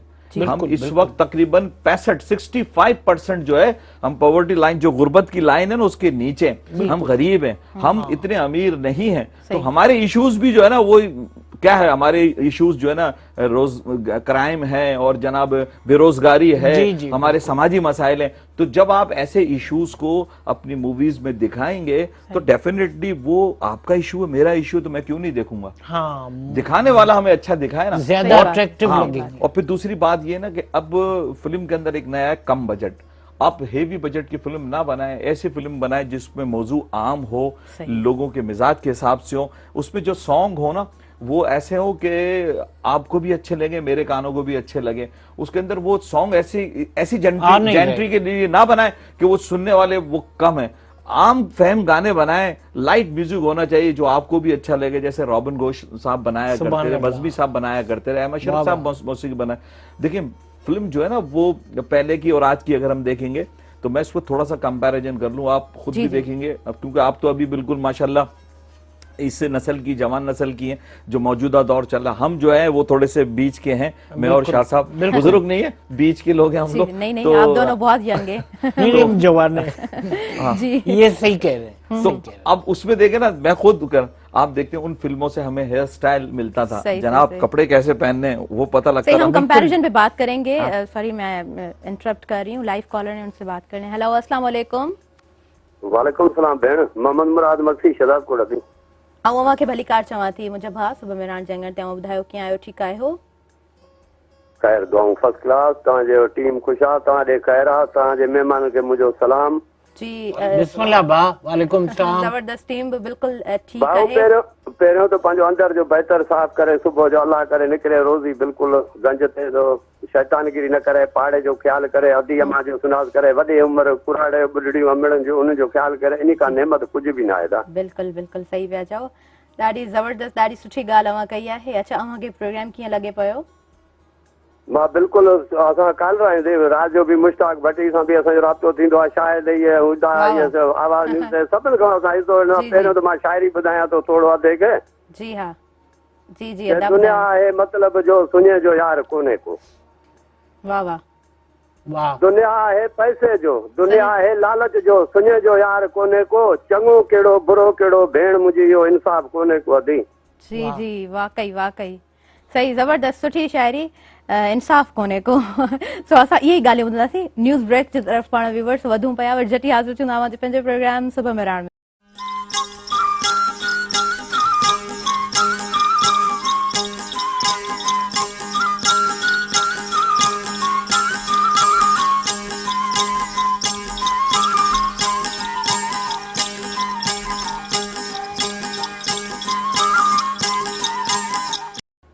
सर में पखी हेकड़ो, पाड़े रीह 50, राज़ी थियो सलाह, लुॾे लहरुनि विच में। वेलकम बैक नाज़रीन, सभिनी ॾिसंदड़नि खे भली कार चवां थी अवां जे पंहिंजे प्रोग्राम में। प्रोग्राम अव्हां जो पंहिंजो आहे, कोशिशि इहा हूंदी आहे त प्रोग्राम अव्हां जे अंगणनि ते असां ख़ूबसूरत करे रचाए सघूं, डिफरेंट टॉपिक्स असां उन जे लाइ सिलेक्ट कंदा आहियूं। त स्क्रीन ॾिनल नंबर भली रहियो हूंदो, तव्हां बि प्रोग्राम में शामिल थी सघो था। तव्हां प्रोग्राम में शामिल थींदा आहियो त सुठो लॻंदो आहे, असांजो प्रोग्राम वधीक सुठो थी वेंदो आहे, ख़ूबसूरत थी वेंदो आहे। मोकलुनि जो टाइम आहे। अच्छा पर असां वटि ईअं आहे त सोशल मीडिया जो टाइम आहे न, त ॿारड़ा बि मोबाइल यूज़ कंदा आहिनि जॾहिं त उन्हनि खे करणु न खपे। अच्छा ईअं थींदो आहे, माइरूं जेके घरनि में मौजूदु हूंदियूं आहिनि, पोइ ज़ाहिरी ॻाल्हि आहे घर जा कमकार हूंदा आहिनि त पोइ हू ॿारनि खे मोबाइल ॾेई छॾंदियूं आहिनि, त जीअं ॿार जेको आहे सो मोबाइल में मसरूफ़ रहे त आउं को कमु करे वठां, किचन जो कमु जेको आहे सो उहो हिकिड़ी साइड ते करे पोइ वरी अचां, त ॿार इलाही यूज़ टू थी वेंदो आहे मोबाइल जो।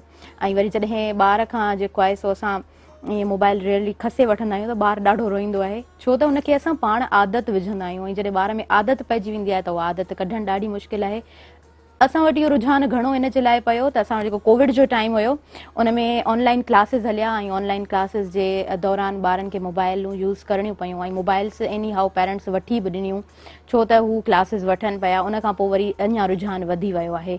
त हिन टाइम में जेकॾहिं अव्हां घरनि में मौजूदु आहियो, कोशिशि कयो त मोकलुनि खे मोकलुनि वांगुरु ई गुज़ारिजे। उन खां अलावा डिफरेंट जेकॾहिं एक्टिविटीज़ में ॿारनि खे इन्वॉल्व कयो था त हिकिड़ी सुठी ॻाल्हि आहे। असां वटि थींदो ईअं आहे त जॾहिं मोकलूं थींदियूं आहिनि त जेको आहे ॿारड़ा बिल्कुलु स्टडी खां कट ऑफ थी वेंदा आहिनि, त जेको आहे सो असांखे कोशिशि इहा करणु खपे त ॿारनि खे असां स्टडी सां कनेक्टेड रखूं, ऐं गॾोगॾु जेको रिलीजियसली असां जेकॾहिं उन्हनि खे किथे न किथे इन्वॉल्व रखूं था त इहा बि सुठी ॻाल्हि आहे, छो त असां जेको आहे सो ॿिनि राहनि ते हलंदा आहियूं। मां चवंदी आहियां ॿ फीथा आहिनि न, हिकिड़ो आहे असांजी तालीम दुनियावी, ॿियो आहे दीनी तालीम, उन ॿिन्हिनि खे बैलेंस्ड वे में जेको आहे सो हलाइणु खपे। ऐं ॿारनि खे जेको आहे सो अव्हां ई अॻियां वधाए सघो था, कैरियर काउंसलिंग उन्हनि जी अव्हां ई बहितर करे सघो था, त हू हिन मुआशरे में हिकिड़े सुठे फ़र्द जी हैसियत सां अॻियां अची सघंदा इन फ्यूचर। व्यूअर्स, पाण प्रोग्राम जी तरफ़ अॻियां वधूं था। असां कुझु ॻाल्हियूं प्रोग्राम में छॾे आयासीं, हुतां खां ई कंटिन्यू कंदासीं। आप कंपैरिजन कर रहे थे, पहले जो मूवीज बनती थी और अब का जो टाइम है। हाँ, तो मैं ये कह रहा था कि जो पुराने वक्तों की मूवीज है आप देखेंगे उसमें तो आपको पहनने का तरीका आता है, हेयर स्टाइल आपको पता लगता था। और अब देखते थे कि उसके अंदर जो रिश्ते जो होते थे ना, किसी भी सोशल मूवी है ना उसमें रिश्तों की अहमियत बताई जाती थी कि भाभी का क्या कैरेक्टर होता है, माँ की क्या अहमियत है, भाई किस तरह से सेक्रीफाई करता है, वालिद क्या चीज है, इवन के पड़ोसी क्या चीज है। जितनी मूवीज देखेंगे आपने उससे रिलेट करते हुए गाने भी होते रहे उसके अंदर। एक सोसाइटी को दिखाया जाता था कि हमारी सोसाइटी में कितना टॉलरेंस है, ठीक है। और ये भी दिखाया जाता था कि जो गुंडा है, बदमाश है या और किसी एंटी सोशल एक्टिविटीज के अंदर इन्वॉल्व है, उसका एंड बुरा दिखाया जाता था। आजकल नहीं दिखा, आजकल तो उसको बाज मूवीज के अंदर हीरो बना के पेश किया जाता है कि जैसे वो इस वक्त जो है वो सबको, जबकि पुरानी फिल्मों के अंदर हम देखते हैं जो ओल्ड मूवीज हैं तो उसके अंदर हमारे समाज को, हमारे मुआशरे को सामने रख के मूवीज बनाई जाती थी और आपको अखलाकियात सिखाई जाती थी, है ना, ठीक है। और गाने भी कुछ ऐसे होते थे कि आप सुने तो सुनने के बाद आप महसूस करें, जैसे 100 बरस की जिंदगी में एक पल, तू अगर कर ले कोई अच्छा अमल।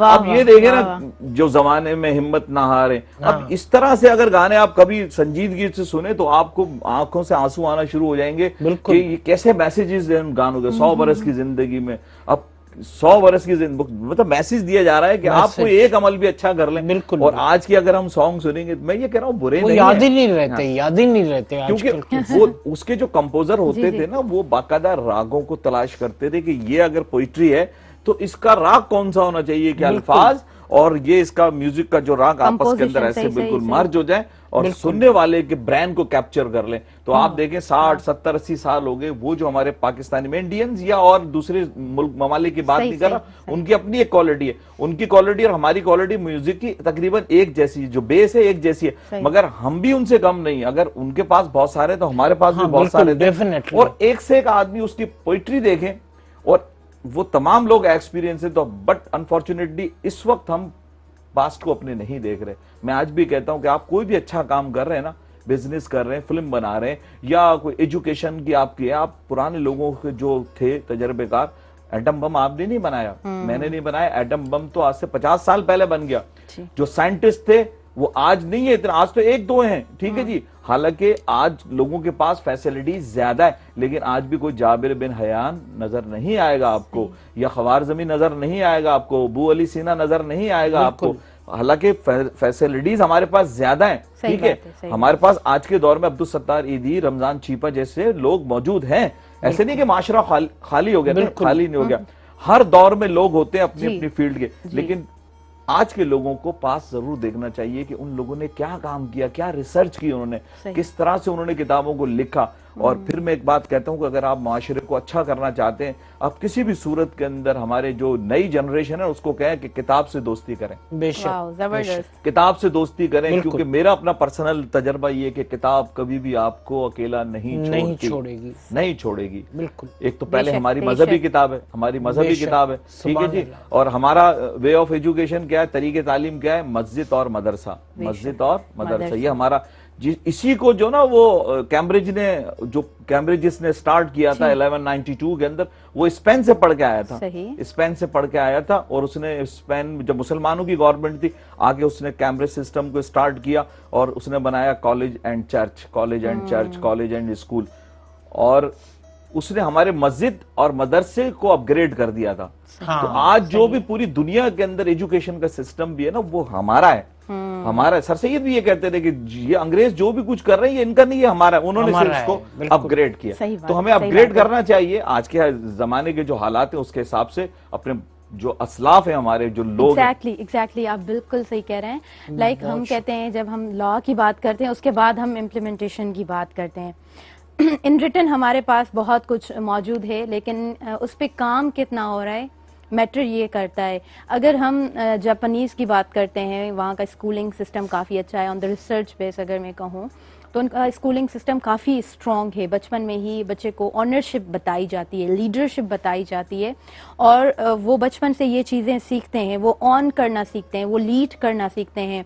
जबकि वो सब अगर हम देखें तो हमारे इस्लामिक बुक में सब कुछ मौजूद है, लेकिन वहाँ पे वो इम्प्लीमेंटेशन पे काम करते हैं। तो बेसिकली जो मैकेनिज़्म है यहाँ का है, हमारा है, लेकिन हम उस पे हमारी कितनी रसाई है, हम कहाँ तक उस पे पहुँचते हैं, सवाल यहाँ पे ये पैदा होता है। अच्छा भला उन ते असां कीअं पहुची सघूं था? सो इतां खां अॻियां आउं कंटिन्यू कराईंदमि सैयद फिदा हुसैन शाह खां। सर अव्हां ॿुधायो, जेकॾहिं असां अगेन मूवीज़ जी ॻाल्हि करियूं था त उहा ई ॻाल्हि आउं अगेन प्रोग्राम में कंदसि त असांजे मुआशरे जो उहो हिकिड़ो जेको आहे सो नक्श असां ॾेखारियूं था, असांजे मुआशरे जो हिकिड़ो पर्सपेक्टिव असां ॾेखारियूं था। हाणे ॾिसो पर्सपेक्टिव त डिफरेंट थी सघनि था, पर माना चवण जो मक़सदु त पोइ असां में टॉलरेंस कीअं अचे, बर्दाश्त असां में कीअं अचे, असां में उहा ऑनरशिप कीअं अचे, असां में लीडरशिप कीअं अचे। मीडिया जो वॾो रोल हूंदो आहे न, छो त वॾे पर्दे ते जेका शइ ॾेखारी वञे थी त माण्हुनि जे ज़हननि ते असर कंदी आहे, त पोइ कीअं हुजणु खपे एक्चुअल मैकेनिज़्म? ॾिसो असां जॾहिं तनवीर भाई भी एग्रीड होंगे इस बात पे कि असीं जॾहिं नंढा हुआसीं असां अम्मा बाबा जूं मारूं ॾाढियूं खाधियूं, ठीकु आहे।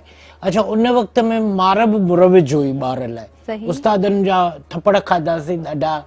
हिकिड़े ॾींहं जे डिक्टेशन न हूंदी हुई त असां वटि मटियारी में साईं मरोम उस्ताद जुमन जो 2 थपड़ लॻंदा हिन पासे बि हिन पासे, ऐं चवंदो आहे सैयद आहियो त तव्हांखे 2 थपड़ हणंदुसि। ॿिए ॾींहुं डिक्टेशन सही, ॿिए ॾींहुं डिक्टेशन सही, हिकिड़े ॾींहुं थपड़ खाधा, ॿिए ॾींहुं डिक्टेशन यादि। अॼुकल्ह जोहण ॿार खे या पंहिंजे ॿार खे ईअं मारे नथा सघो, हू रिएक्ट करे थो, छो जो हू सभु शयूं ॾिसे थो न, स्टार प्लस वग़ैरह ॿिया चैनल, पंहिंजा चैनल, कार्टून, त उहा ॻाल्हि ख़तम थी वई आहे। हाणे बि हिकिड़ो दोस्तीअ जो बॉन्ड रखो पंहिंजे ॿारनि सां, हुननि खे ॿुधायो बाबा यूट्यूब ते ही जेका शइ इहा अव्हांजे ॾिसण जी कान्हे, जेको हीअ शइ करियो था इहा शइ सुठी आहे।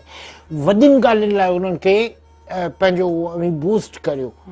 मसलन फर्स्ट ईयर जे ॿार खे चओ त भई सॉफ्टवेयर को ईजाद कर, को ॾिस, गूगल ते नौकिरी मिली सघे थी, ठीकु आहे। IT ऐं असां वटि चौतरफ़ ई जेको इल्मु आहे, तनवीर भाउ बि इहा ॻाल्हि कई, उन जे हिसाब सां अव्हांजो जेको मुआशरे में कंहिं बि मकतब फ़िक्र सां हुजो, मुसबत हुअणु ज़रूरी आहे, पॉज़िटिव हुअणु ज़रूरी आहे। मसलन नमाज़ 5 वक़्त नमाज़ पढ़ो, उहा अव्हांखे इलाही पैट्रनाइज़ करे छॾे, सॼे ॾींहं लाइ अव्हांखे कंपोज़ थी करे, ऐं अख़लाक जो दाइरो हुजे, अख़लाक में पॉज़िटिवनेस सां उन्हनि मसइलनि खे, उन्हनि चौगिर्द जेके वहिंवार आहिनि, महांगाई आहे, लोड शेडिंग थिए थी, माण्हू हाइपर था थियनि, ॿियनि खे स्पेस ॾियो, ॿियनि खे स्पेस ॾियो, इहो तमामु वॾी ॻाल्हि आहे। भले ससु जे अॻियां पंहिंजी नुंहुं वेठी हुजे, उनखे स्पेस ॾियो। पंहिंजा ॿार आहिनि, हा पंहिंजा नुंहुं खे बि खपे त उन्हनि जो एतिराम करे, इलाही शयूं आहिनि, ॿारनि खे स्पेस ॾियो, ॿारनि खे सभु ईअं घुटे या माहौल में बंदि न रखो। जेतिरो ॿार खे घुटे रखंदो उहो अञा वधीक छुड़वाक थींदो, पंहिंजूं एक्टिविटीज़ कंदो, ऐं उहे नेगेटिव थी सघनि थियूं। पर पंहिंजे ॿारनि ते एतबार करियो, उन्हनि ते नज़र ज़रूरु रखो, फोकस करियो त भई छा छा पिया ॾिसनि। यूट्यूब ते जे खणी वेहे थो, मां वञे हली थी भाॼी रधण, त वरी अची ॾिसे त मुंहिंजो पुटु या मुंहिंजी धीअ छा पई ॾिसे। असांजी पंहिंजी यूटिलाइज़ेशन हुजे, पाण असीं घर जे माहौल खे कीअं कंपोज़ करियूं था, कीअं मेंटेन करियूं था। असीं जेकॾहिं पॉज़िटिव हूंदासीं न, असीं नंढपण में, हाणे अञा बि असीं मटियारी वेंदा आहियूं, असीं जेॾीमहिल ठही ठुकी निकिरंदा आहियूं त असांजी वालिदा असांखे चवंदी आहे माण्हुनि सां सवलो मिलजो, सईद आहियो त मथां कोन लही आया आहियो बाबा, अञा ताईं। हाणे असांजा ॿार जवान आहिनि, पर वालिदा अभी कहती है कि सैयद है, इसका मतलब ये नहीं कि आपके सर पे सींग लगे हुए, तो लोगों से इंसान होके मिलना, माण्हुनि सां सुठो मिलजो फज़ीलत सां। ऐं इन्हनि ॻाल्हियुनि ते असांजे वालिद अलाह साईं खेनि जन्नत नसीब करे, असांखे त ॾाढियूं मारूं कढियूं, पर हाणे उन्हनि मारुनि जो अहसासु थो थिए त असां में उहा पॉज़िटिवनेस जेका माइटनि भरी ऐं उन्हनि जी परवरिश जो नतीजो आहे जे असीं सॼी दुनिया खे फेस करियूं था। ऐं मुंहिंजे ख़्याल में आऊं इन मामले में पाण खे ॾाढो ख़ुशकिस्मत थो सम्झां त असांजो जेको ब्रॉटअप थियो सो शहज़ादनि वांगुरु थियो। पर जेॾी महिल ॻाल्हि ईंदी हुई कंहिं ॻाल्हि ग़लति ॻाल्हि जी त मार बाजी मिलंदी, ठाउकी मिलंदी मार। ऐं को अम्मा ऐं बाबा ॿई हिजाब कोन कंदा, अम्मा बाबा ख़ूब ठोकींदा, मारींदा अहिड़ो माण्हुनि जे अॻियां। हा, माण्हुनि जे अॻियां नौकर वग़ैरह बीठा आहिनि, को मसालो कोन हूंदो, ठक थपड़ लॻो ऐं मूड सबलो थी वियो। उहा मॻी न रही ज़हन में त को कंहिं क़िस्म जो मनफ़ी ख़्यालु अचे। त इहे जेके ॻाल्हियूं हुयूं न, माउ पीउ जहिड़ी नेमत त का आहे ई कान्हे। बिल्कुलु, माना असां ईअं चई सघूं था त जेको इंसान जेको आहे न बरतरी वारी सूरत हाल में हली थो वञे, कमतरी वारी सूरत हाल में हली थो वञे। एहसास कमतरी बि इलाही ख़राब शइ आहे, बरतरी बि इलाही ख़राब आहे। ऐं असांखे जेको ब्रॉटअप मिलो न उन में हमेशह उत्साहण जी ॻाल्हि रही, अवां जी शख़्सियत खे ठाहिण, कंपोज़ करण ऐं नंढपण में इहे शयूं मैटर कंदियूं आहिनि। बिल्कुलु बिल्कुलु, हिकिड़ी बैक सपोर्ट हुजे, ॿार खे जेको आहे सो पुशअप कयो वञे, उनखे एप्रिशिएट कयो वञे। व्यूअर्स, असां ॻाल्हियुनि जे सिलसिले खे हितां खां ई कंटिन्यू कंदासीं। वक़्तु साहीअ जो थी वियो आहे ऐं साही जी तरफ़ वधी रहिया आहियूं। वरी झटी हाज़िर थियूं तव्हां जो पंहिंजे प्रोग्राम में। अवां काॾे न वञिजो, ॾिसंदा रहिजो अवां जो पंहिंजो प्रोग्राम सुबह मेहरान।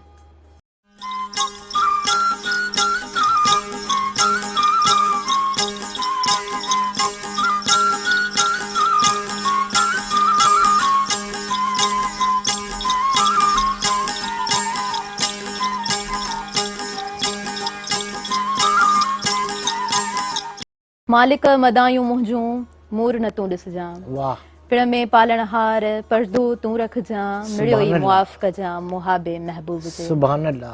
वेलकम बैक नाज़रीन, सभिनी ॾिसंदड़नि खे भली कार चवां थी सुबह मेहरान में। ऐं अव्हां सभिनीनि जे हथ में मोबाइल्स ज़रूरु हूंदा। अच्छा, जेकॾहिं अव्हां टीवी ॾिसी रहिया आहियो, स्क्रीन जे आॾो वेठल आहियो, अव्हां पंहिंजे ड्राइंग रूम में आहियो, पोइ बि मोबाइल अव्हां जे हथ में हूंदो। ॻोठनि में मौजूदु आहियो, प्रोग्राम ॾिसो पिया, खटुनि ते वेठा आहियो, ॾाढो खुलियल माहौल आहे, सुठो माहौल आहे, पोइ नंढड़ी हुजे वॾी हुजे, हर कंहिंखे अॼुकल्ह टच मोबाइल त आहे, एंड्रॉइड फ़ोन सभिनीनि जे हथ में हूंदो आहे। त अव्हां जे हथ में बि ज़रूरु हूंदो। अव्हां कीअं फ़ोन खे इस्तेमालु कयो था, ऐं जेका मूं पहिरीं ॻाल्हि कई त ॿारनि खे कीअं जेको आहे उन्हनि जो रुझान मटायो था, माइंड उन्हनि जो कीअं डाइवर्ट करियो था, इन ॻाल्हि खां इहो अव्हां जे हथ में आहे ऐं इहो इंतिहाई ज़रूरी आहे।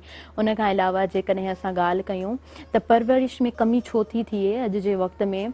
असांजा जेके माना ॿार स्कूल वेंदा आहिनि त प्राइवेट स्कूल में असां वटि डिफरेंट सेक्टर्स आहिनि। अव्हांखे ख़बर आहे गवर्नमेंट साइड असांजो जेको आहे माहौल चेंज आहे, प्राइवेट साइड वरी टोटली जेको आहे सो स्कूल जो माहौल चेंज मिलंदो आहे। उते वरी जेको आहे सो डेकोरेशन ॾाढो सुठो माना माहौल ॾिसण में मिलंदो आहे।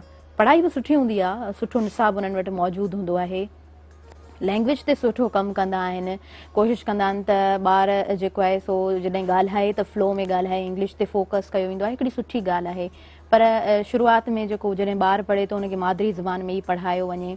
अव्हां जेकॾहिं मोकलुनि खां पोइ पंहिंजे ॿार स्कूल में वठी वञो था, एडमिशन करायो था, अव्हां सिंधी ॻाल्हाईंदड़ आहियो, जेकॾहिं अव्हां उर्दू ॻाल्हाईंदड़ आहियो त अव्हां पंहिंजी मादरी ज़बान में पढ़ायो ॿार खे, छो त ॿार घर में उहा लैंग्वेज घणी ॿुधे थो, अव्हां जा ख़्यालात ॿुधे थो, अव्हां जा तासुरात ॿुधे थो।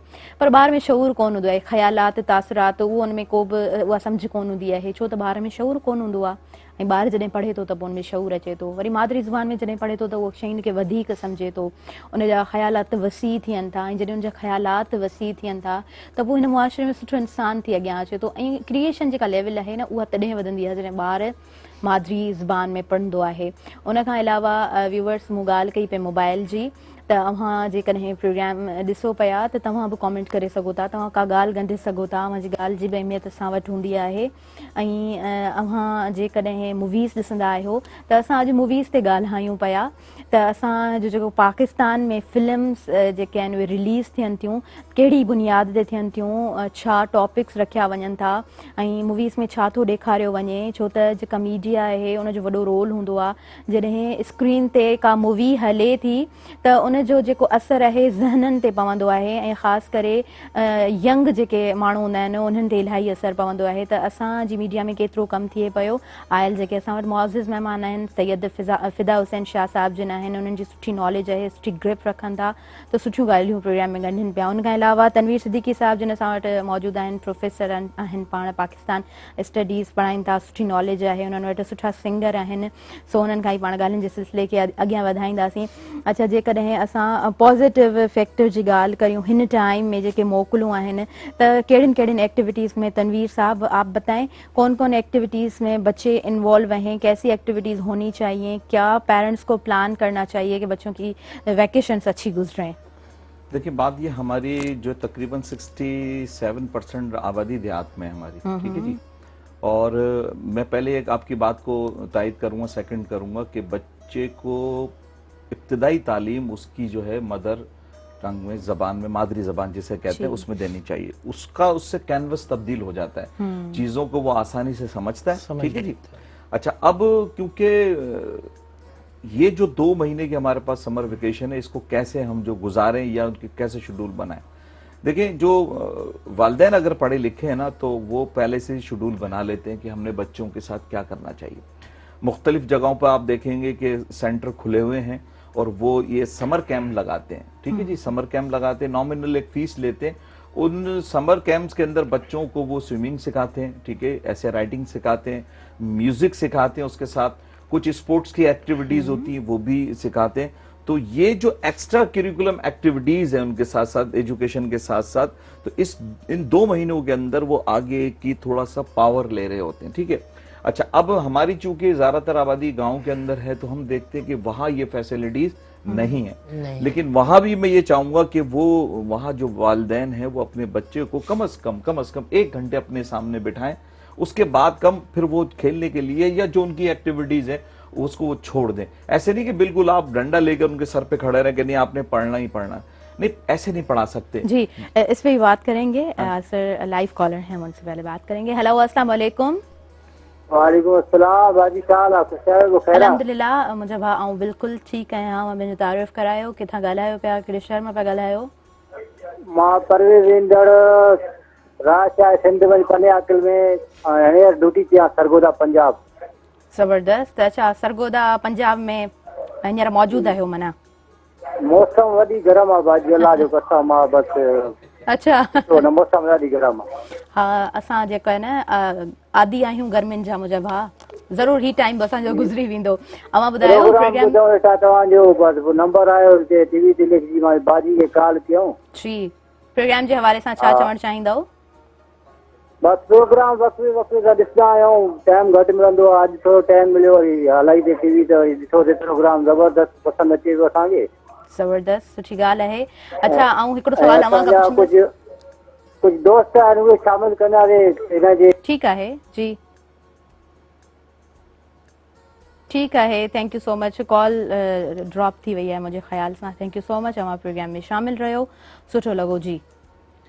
तो मैं ये कह रहा था कि जो पेरेंट्स है ना, तो उनको जो भी फैसिलिटीज अवेलेबल हैं तो वो अपने टाइम को बच्चों के साथ स्पेंड करें, उन पर लगाएं, ठीक है। जिस समर कैंप तो अब हर कोई अफोर्ड नहीं कर सकता, लेकिन कम से कम बाकी जो हमारे जो नॉर्मल मिडिल क्लास है या लोअर मिडिल क्लास है, तो हम देखते हैं कि वो आजकल जो सबसे बड़ी एक 75 साल में जो मैं देखता हूं कि सबसे बड़ी खूबी हमारे माशरे में आई है कि लोगों को ये शऊर आया है कि तालीम ही हमारी तरक्की का सबसे बड़ा एक कहना चाह रहा जरिया है। हाँ। तो आप देखिए पूरे पाकिस्तान के अंदर जाना आना होता है, तो कम से कम वालिदैन अब जो है ना, बहुत से कुछ ऐसे एरियाज है जहां ये इतनी अवेयरनेस नहीं है, लेकिन मोस्टली अब आप देखेंगे कि ऐसे गांव जब पहले प्राइवेट स्कूल नहीं होते थे, वहां गवर्नमेंट स्कूल के साथ साथ प्राइवेट स्कूल भी। तो मैं सिर्फ 75 लास्ट जो 75 ईयर्स है ना, उसमें एक चीज जो पॉजिटिव हमारी सोसाइटी में देखता हूँ कि पूरे पाकिस्तान के अंदर एजुकेशन की अवेयरनेस बढ़ी है कि तालीम अगर होगी। अच्छा, अब उसके बाद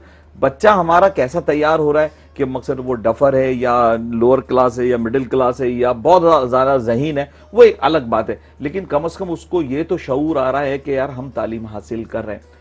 अब तालीम शऊर क्या है? शऊर ये अखलाकियात, अदब, अपने मजहब की पहचान, अपने रिश्तों की पहचान, लोगों से ओबिडेंसी से बात करना, उसी अंदाज से मिलना, ये शऊर है। तालीम का मकसद ये नहीं है कि आप जो है वो तालीम हासिल करके और कोई आपको बहुत बड़ी नौकरी मिल जाए, वो भी ठीक है, लेकिन बेसिकली तालीम का जो कॉन्सेप्ट है वो ये है कि आपको सॉफ्ट किया जाए, आपको सोसाइटी के अंदर एडजस्ट किया जाए, आप अपनी सोसाइटी के एक अच्छे कारामत शहरी बन के उस सोसाइटी को रन करने में मदद दें। तो मैं ये पेरेंट्स से कहता हूं कि एज ए टीचर के आपको जो भी फैसिलिटीज अवेलेबल हैं, आप ज्यादा नहीं, आप 4, 5, 6 साल अपने बच्चों को बिल्कुल फोकस कर लें, क्योंकि मेरा अपना पर्सनल तजर्बा ये कि अगर मैट्रिक तक पेरेंट्स ने अपने बच्चों को अंडर ऑब्जर्वेशन रखा, उनकी ट्यूशन, उनकी राइटिंग, उनका XYZ कि ये कहां जा रहा है, कैसे आ रहा है, क्या कर रहा है,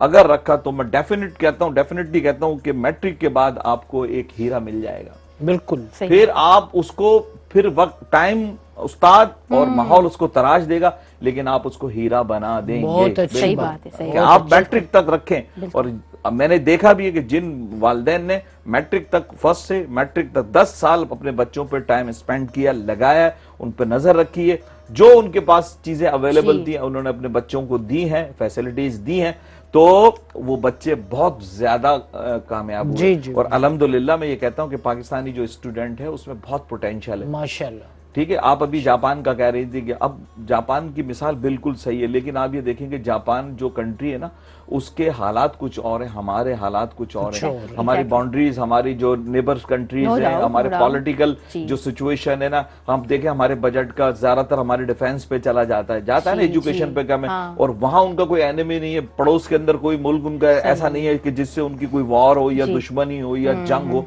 वो जंग लड़ चुके, एटम बम भी उन्होंने तो हिरोशिमा और नागासाकी पर उनको किया, और उस दिन के बाद उनके बादशाह ने क्या कहा था कि आपने बदला लेना है, अमेरिकन से बदला लेना। पूरी कौम ने कहा हाँ हम बदला लेंगे, तो उन्होंने कहा ठीक है बदला लेंगे, लेकिन अब बदला लेने का अंदाज दूसरा होगा, वेपन्स को छोड़ दें और टूल्स को, औजारों को उठा लें। और आज देखें वो कहां पर है। तो उनके हालात और हमारे हालात कुछ अलग अलग हैं, लेकिन उसके बावजूद मैं आपको फिर भी एक बात प्राउडली कहता हूं कि इस वक्त पाकिस्तान के जो स्टूडेंट है ना, वो किसी भी लैंग्वेज, पंजाब से हो, सिंध से हो, कराची से हो, हैदराबाद से हो, केपीके से हो, पूरी दुनिया में उन्होंने अपनी एबिलिटी के झंडे गाड़े हैं, मनवाई है। हाँ बिल्कुल। अभी मैं भी पढ़ रहा था कि शायद कोई मोहम्मद नवाज है कि उन्होंने जो इंग्लैंड की कोई यूनिवर्सिटी ना, उसकी यूनियन के वो सदर बने, ठीक है। यहाँ से चले गए तो उसके वालिदैन, अब वो जाके कहा पूरी दुनिया में मशहूर यूनिवर्सिटी है, उसके यूनियन के वो प्रेसिडेंट बने। इसी तरह पूरी दुनिया में आप पाकिस्तानी को देखेंगे तो पाकिस्तानी बच्चे जो हैं, स्टूडेंट जो है ना, वो थर से बिलोंग कर रहे हो या पंजाब से हो, तो देखें वो कोई कंप्यूटर साइंस के अंदर, कोई किसी तरह से पाकिस्तान का कोई साइंस के अंदर कोई नई नई इन्वेंशन में उन्होंने पूरे पाकिस्तान के अंदर। और किस तरह कि हमारे पास उतनी फैसिलिटीज नहीं है जो बाहर की दुनिया के पास है। अगर उतनी फैसिलिटीज हमारे पास होती तो हम पता नहीं कहाँ तक पहुंचे। बिल्कुल सही कह रहे हैं, बिल्कुल। असां वटि थोड़ो मैकेनिज्म चेंज आहे ज़रूर। असां वटि जेको आहे सो ॿिया बि घणा ई जेको आहे न मसला मसाइल आहिनि, उन जे बावजूद बि असांजी जेका यूथ आहे, असां नई टही जा जेके बि आहियूं, कॉम्पिटेंट आहियूं, कोशिश हूंदी आहे त अॻियां वधी सघूं, त इहा ॻाल्हि बिल्कुलु मुसबत आहे, बिल्कुलु सही ॻाल्हि आहे। अच्छा सैयद फिदा हुसैन शाह, अव्हां ॿुधायो त हींअर जेको मोकलुनि जो टाइम आहे, अव्हां जो कीअं गुज़रंदो आहे, कीअं स्पेंड कंदा आहियो? आऊं कोशिश कंदो आहियां त पंहिंजे ॿिन्ही ॿारनि खे अहिड़ियूं सजेशन्स ॾियां। ॿिया बि जेतिरा सिविल सोसाइटीअ में दोस्त यार गॾिबा आहिनि त उन्हनि जे ॿारनि सां मुलाक़ात थींदी आहे, त लेफ्ट रिकमेंड देम त का अहिड़ी शइ करियो जेका अव्हांखे यूनिक बणाए। सही। अवी गूगल ते वञो, अवी सॉफ्टवेयर्स ते तजुर्बा करियो।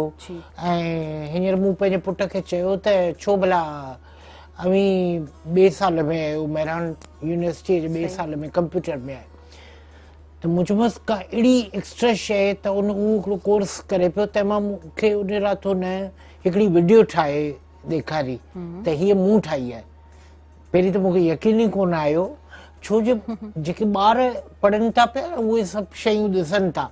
हाणे हुननि जो विजन असांखां सफ़ा अॻियां आहे, त एडिटिंग में जेके फनी बारीक बीनी जेका थिए थी, त माशाल्लाह मूंखे नंढड़ी जी वीडियो ॾाढी वणी। ऐं मूं चयो हीउ त हिकिड़ो अलॻि तरीक़ो अची वियो कमाइण जो, हिन ते माण्हू कमाए सघे थो, हिनखे वधीक बि सुठो करियो। सो चवण जो मक़सदु इहो त माउ पीउ ॿिन्ही जो फ़र्ज़ु आहे त न्याय पहिरीं मूं जेका ॻाल्हि कई त हिकिड़ो दोस्तीअ वारो बॉन्ड रखो पंहिंजे ॿारनि सां ऐं उन खां पोइ ॾिसो त हू कनि छा था, कहिड़ी शइ खे था प्रिफेयर कनि ऐं उन्हनि खे किताब वठी ॾियो। मुंहिंजी नंढड़ी अंग्रेज़ी नावेल घुराईंदी आहे महीने में ॿ या 3, पोइ उनखे रोकींदो कोन्हे ऐं चवंदो भले वॾा राइटर्स पढ़े, सुठी ॻाल्हि आहे। हाणे माशाल्लाह हुनजी इंग्लिश तमामु सुठी आहे ऐं पोइ वरी हू नावेल पढ़ी मूंखे स्टोरी ॿुधाईंदी आहे असांजी नावेल जी।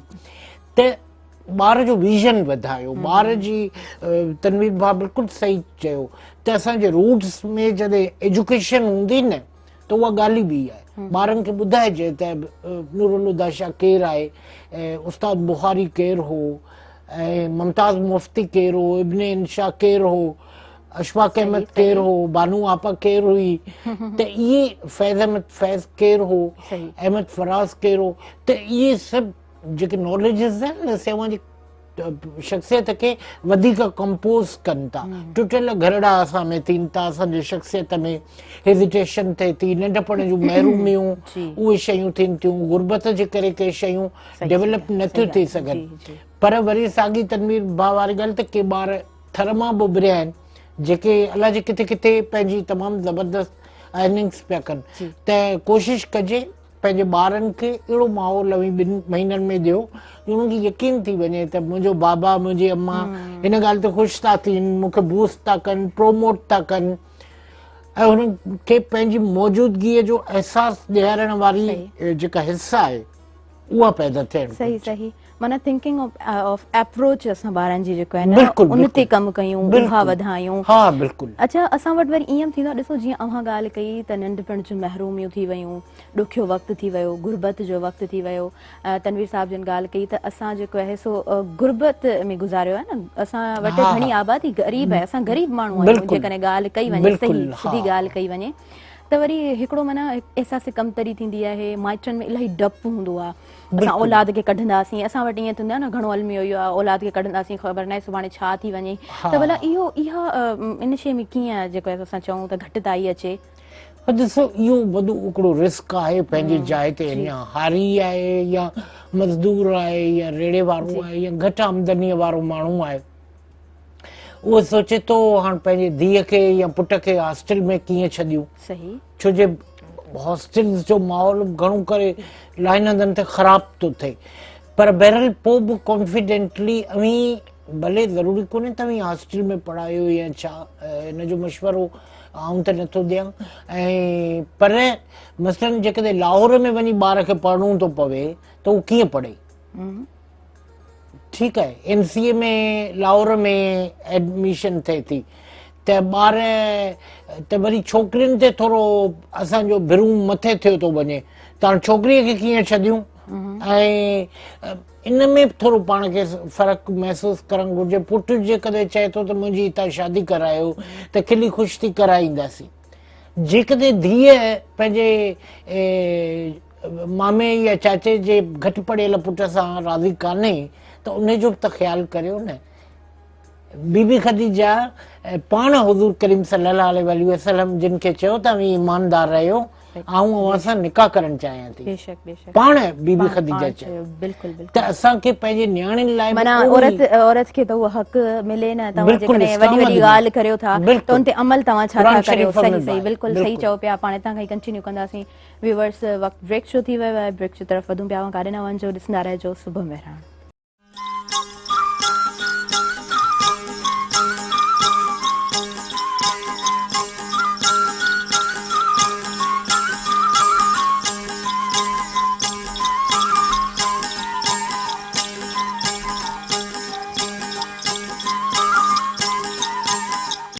तूं हबीब, तूं तबीब, तूं ई ड्रोहन डप, तूं ॾींहुं, तूं लाहीं, तूं ॾातर खे ॾुखंद, फकियूं तॾहिं फ़र्क़ु कनि जॾहिं अमर करो उन ते। वेलकम बैक नाज़रीन, सभिनी ॾिसंदड़नि खे भली कार चवां थी सुबुह मेहरान में। ऐं असां जेकॾहिं ॻाल्हि करियूं त असां वटि गर्मी तमामु घणी आहे, असां बार बार इहा ॻाल्हि कंदा आहियूं। अव्हां बि ज़रूरु जॾहिं ॿाहिरि निकिरंदा हूंदव तव्हां चवंदा हूंदव त ॾाढी गर्मी आहे, त गर्मियुनि खे पाण फेस करियूं पिया। पर जेको पोयनि ॾींहंनि में 2-3 ॾींहं सफोकेशन वारो टाइम हुयो न, ॾाढी घुट हुई, हब्स हुई, इहो टाइम ॾाढो ख़राबु हुयो। माना इन में असां तक़रीबन जेको आहे न घणो ॾिसूं त बीमार थी पियासीं ऐं हर को माना केर बि ईअं न पियो चए त न माना को ख़ुशी वारो इज़हार केरु न पियो करे त मौसम इफेक्ट कंदी आहे, मिज़ाजनि ते इफेक्ट कंदी आहे, तबियत असांजी ख़राबु थी वेंदी आहे। त पोइ जीअं मूं ॻाल्हि कई इंट्रो में त जी ख़ुशि हूंदो आहे त जहान ख़ुशि हूंदो आहे, पोइ सभु शइ वणंदी आहे। माना जीअ खे ख़ुशि रखिणो आहे, पंहिंजो पाण खे ख़ुशि रखिणो आहे। पंहिंजो पाण खे कीअं ख़ुशि रखिणो आहे, जेके बि असां वटि फैसिलिटीज़ आहिनि उन में एडजस्ट करिणो आहे। जेकॾहिं असां घणो एक्सपेक्ट करियूं था त पोइ एक्सेप्टेंस खां असां ॿाहिरि निकिरी वेंदा आहियूं, असां कुझु पोइ एक्सेप्ट कोन करे सघंदा आहियूं, छो त असांजा विज़न्स इलाही वॾा थी वेंदा आहिनि। बेशक चवंदा आहिनि त न जेके ड्रीम्स आहिनि न, ड्रीम्स शुड बी हाई, वधीक हुजणु खपनि, वॾा हुजणु खपनि, त पोइ इंसान जो जेको विज़न हूंदो आहे उहो वॾो थींदो आहे। गोल इंसान जो हिकिड़ो एक्यूरेट हूंदो आहे जंहिं ते असां कंटिन्यूअसली कमु कंदा आहियूं। त महिनत इंसान जे हथ में आहे, महिनत इंसान कंदो रहे, पर कोशिशि इहा ई करणु खपे त असां वटि जेतिरा रिसोर्सिस आहिनि, इहा ॻाल्हि ऐं करियां पई गंजा बि प्रोग्राम में, त जेतिरा असां वटि रिसोर्सिस आहिनि, जेतिरी असांजी रसाई आहे, असां उन में ख़ुशि रहण जी कोशिशि कयूं। छो त असां जेकॾहिं इन्हनि ॻाल्हियुनि ते नथा ॻाल्हायूं, ॾिसो हिन टॉपिक मां काफ़ी सारा टॉपिक्स उथनि था, सवाल पैदा थियनि था। असां वटि मेंटल इलनेस ते बि एॾो कोन ॻाल्हायो वेंदो आहे, या जेको आहे सो मेंटल इशूज़ जेके थींदा आहिनि उन ते कोन ॻाल्हायो वेंदो आहे। असां रस्ते ते ईंदे वेंदे ॾिसंदा आहियूं त को माण्हू जंहिंखे असां चवंदा आहियूं चरियो आहे, ज़हनी तवाज़ुन हुनजो सही कोन्हे को, माना छा उहो ॼाए ॼम खां चरियो हुयो, उनजो ज़हनी तवाज़ुन छो ईअं थियो? त असांजी जेका सोसाइटी आहे न उन में अहिड़ा क्राइसिस थींदा आहिनि त किथे न किथे इंसानु ॾाढो बाउंड थी वेंदो आहे, ॾाढो इंसानु रिस्ट्रिक्टेड थी वेंदो आहे, इलाही कैप्ड हूंदो आहे। पोइ जेके हालात आहिनि उहे इंसान जे ज़हन ते असरु कंदा आहिनि, ऐं पोइ ज़हन पंहिंजी सलाहियतूं जेको आहे सो किथे न किथे ख़तमु कंदो आहे। त इंसान खे जेकॾहिं ख़ुशि रहणो आहे त पोइ जेको आहे उन में ई ख़ुशि रहे। व्यूअर्स, पाण प्रोग्राम जी तरफ़ अॻियां वधंदासीं। अच्छा, जेकॾहिं असां एजुकेशन ते ॻाल्हायूं फिदा हुसैन शाह साहिबु, त तव्हां छा था सम्झो त असांखे जेको आहे न एजुकेशन पंहिंजी कीअं बहितर बणाइणु खपे? छो त असां जेकॾहिं SDGs ते ॾिसूं था त क्वालिटी ऑफ एजुकेशन ते बि ॻाल्हायो वेंदो आहे। हितां पाण कंटिन्यू कंदासीं। लाइव कॉलर आहिनि, पहिरीं हुननि सां ॻाल्हायूं। हेलो, अस्सलाम वालेकुम। वालेकुम सलाम, मोहम्मद सादिक भुट्टो पीरो ॻोठ मां जी। जी अदा, ऐं भली कार चवां थी अव्हांखे, ऐं अव्हां ॿुधायो मौसम कीअं आहे अव्हां जे पासे?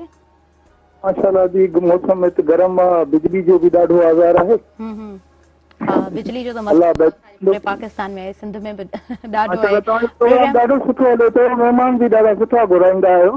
जी अदा, नंढड़ो अर्ज़ु आहे त असां सिंध जा अञा सरमाया आहिनि, जंहिंमें आर्टिस्ट आहिनि ऐं कुझु गुलूकार आहिनि, उन्हनि खे बि जेकॾहिं घुरायो पिया त ॾाढी महिरबानी थिए तव्हांजी। हा दा, बिल्कुलु असां घुराईंदासीं, ज़रूरु असां कोशिशि कंदासीं त असां उन्हनि खे इनवाइट करियूं। उन खां अलावा अव्हां ॿुधायो त प्रोग्राम में कहिड़ी ॻाल्हि अव्हांखे वधीक पसंदि आहे? माशाल्लाह, तव्हांजो गुफ़्तगू जो अंदाज़ ॾाढो सुठो हूंदो आहे। अलाह करे त असांजी सिंधी सभई न्याणियूं उनखे थोरो करनि सर्वाइव। अव्हांजी वॾी महिरबानी अदा, थैंक यू सो मच। अव्हां कॉल कई, प्रोग्राम में शामिल थिया, सुठो लॻो। जी फिदा हुसैन शाह। ॾिसो, तइलीमी लिहाज़ खां प्रोफेसर साहब त मूंसां गॾु वेठा आहिनि जी, पर हिकिड़ी जेका ॻाल्हि आहे उहा जेकॾहिं असीं इस्तेमालु करियूं, जी जी, असीं भले ॻोठाणा हुजूं, थर में वेठा हुजूं, किथे बि वेठा हुजूं, ऐं इन हवाले सां आऊं डॉक्टर शाद थर जो, राजेश शाद जो मिसाल ॾींदुसि। उन यूट्यूब ते पंहिंजो ब्लॉग ठाहियो आहे ऐं उन खां सवाइ डॉक्टर आहे पेशे जे लिहाज़ खां। पर डॉक्टर राजेश शाद जी वॾी जेका ॻाल्हि आहे त हू 500 दोस्तनि खां वठी अलाए जे केतिरनि ॿारनि खे स्कूल में हिकिड़े में पढ़ाईंदो आहे। ऐं इहा जेका ॻाल्हि आहे, असीं पंहिंजे घरनि मां, पंहिंजे घिटियुनि मां, पंहिंजे ॻोठनि मां निकिरी पऊं, भलाईअ जा कम करियूं। अलाह सां इहो फरमायो आहे न त मुंहिंजे बंदनि लाइ सहूलियतूं पैदा करियो। अव्हांजी हिकिड़ी मुर्क अव्हां लाइ सदको आहे, पर ॿियनि लाइ राहत जो बाइस आहे। असीं जेकॾहिं ऐं घर मां निकिरंदे सुबुह जो सोचींदो आहियां कहिड़ो गानो गुनगुनाया जे पासे वारा दुकाननि वारा मूंखे ॾिसी ख़ुशि थी। सॼो ॾींहुं अलाह साईं जा बंदा अव्हां सां मिलनि था। अव्हांजो ॾींहुं ईअं गुज़रणु घुरिजे। केतिरा बि घर जा हालतूं कहिड़ियूं बि हुजनि, कंहिं बि हालत में हुजो, पर शुक्र अल्हम्दुलिल्लाह चवणु न विसारियो ऐं दिलि सां चओ शुक्र अल्हम्दुलिल्लाह। जेतिरो अवी शुक्र अल्हम्दुलिल्लाह चवंदव, अलाह साईं अव्हांखे वधीक नवाज़ींदो। फबैया अल्लाह रब्बकुमा तुकज़्ज़िबान, मुझे केड़ी केड़ी नेमत का इनकार कंदो। सही सही बेशक। त इहो जेकॾे दिल में रुगो इहा ॻाल्हि रखिजे त ॿिए मां असांखे तकलीफ़ असांखे न पहुचे या असीं हुनखे तकलीफ़ न ॾियूं, ॿियनि खे स्पेस ॾियूं। एजुकेशन जे हवाले सां मां ईअं चवंदुसि त हाणे उहा ॻाल्हि कान रही आहे त भई डॉक्टर थींदो या इंजीनियर थींदो, उहे ॻाल्हियूं त ख़तम थी वयूं। Now you will have to make that kind of a strategy in which you can utilize yourself. Yes. अवां में केतिरी एनर्जी आहे, केतिरो पावर आहे। Exactly. अवां जे दुबई में ही वॾा वॾा इवेंट्स थियनि पिया, जंहिंते पाण हिकिड़ो दफ़ो ॻाल्हायो हो, भवानी शंकर साहब जन भवानी शंकर साहब जन केड़ी सुठी सलाह ॾिनी हुई त उते जेको ही फेस्टिवल लॻो आहे उन मां असांखे 100 क़िस्म जा विजन्स मिलनि था। सही। मसलन असीं आईटी में वॾा तजुर्बा करे सघूं था। गूगल ते ॾिसो इंडिया वारा स्वीप पिया कनि बाक़ाइदे गूगल में 18, 19, 17, 16 सालनि जा ॿार सॉफ्टवेयर करियो उहो गूगल खे विकिणियो छॾियो। एग्जैक्टली सही चयो पिया। ऐं असांजा जेके आइडियाज़ आहिनि न उहे बि लास्ट टाइम असांजो डे सेलिब्रेट थियो हो स्मॉल बिज़नेस ऐं मीडियम एंटरप्राइज़िस ते, त उन ते बि असां ॻाल्हायो। माना आइडियाज़ बि सेल थींदा आहिनि, तव्हां आइडियाज़ बि लिखी सघो था, पंहिंजी डायरी तव्हां मेंटेन करे सघो था। कंहिं टाइम ते तव्हां उनखे कंहिं विजन जे थ्रू तव्हां उनखे जेको आहे सो रिटन पेपर में तव्हां किथे सेंड करे सघो था। उहे आइडियाज़ तव्हां जेको आहे सो सेल आउट थी सघनि था। ऐं जेको आहे उनजे थ्रू बि नाणो पंहिंजो कमाए सघो था। जेको असांजो रोज़गार जो जेको वसीला आहे न उहे इलाही वसीला वधी विया आहिनि। ऑनलाइन जेको सिस्टम आहे इलाही जेको आहे वसीला वधाए छॾिया आहिनि त तव्हां इज़ीली अर्न करे सघो था।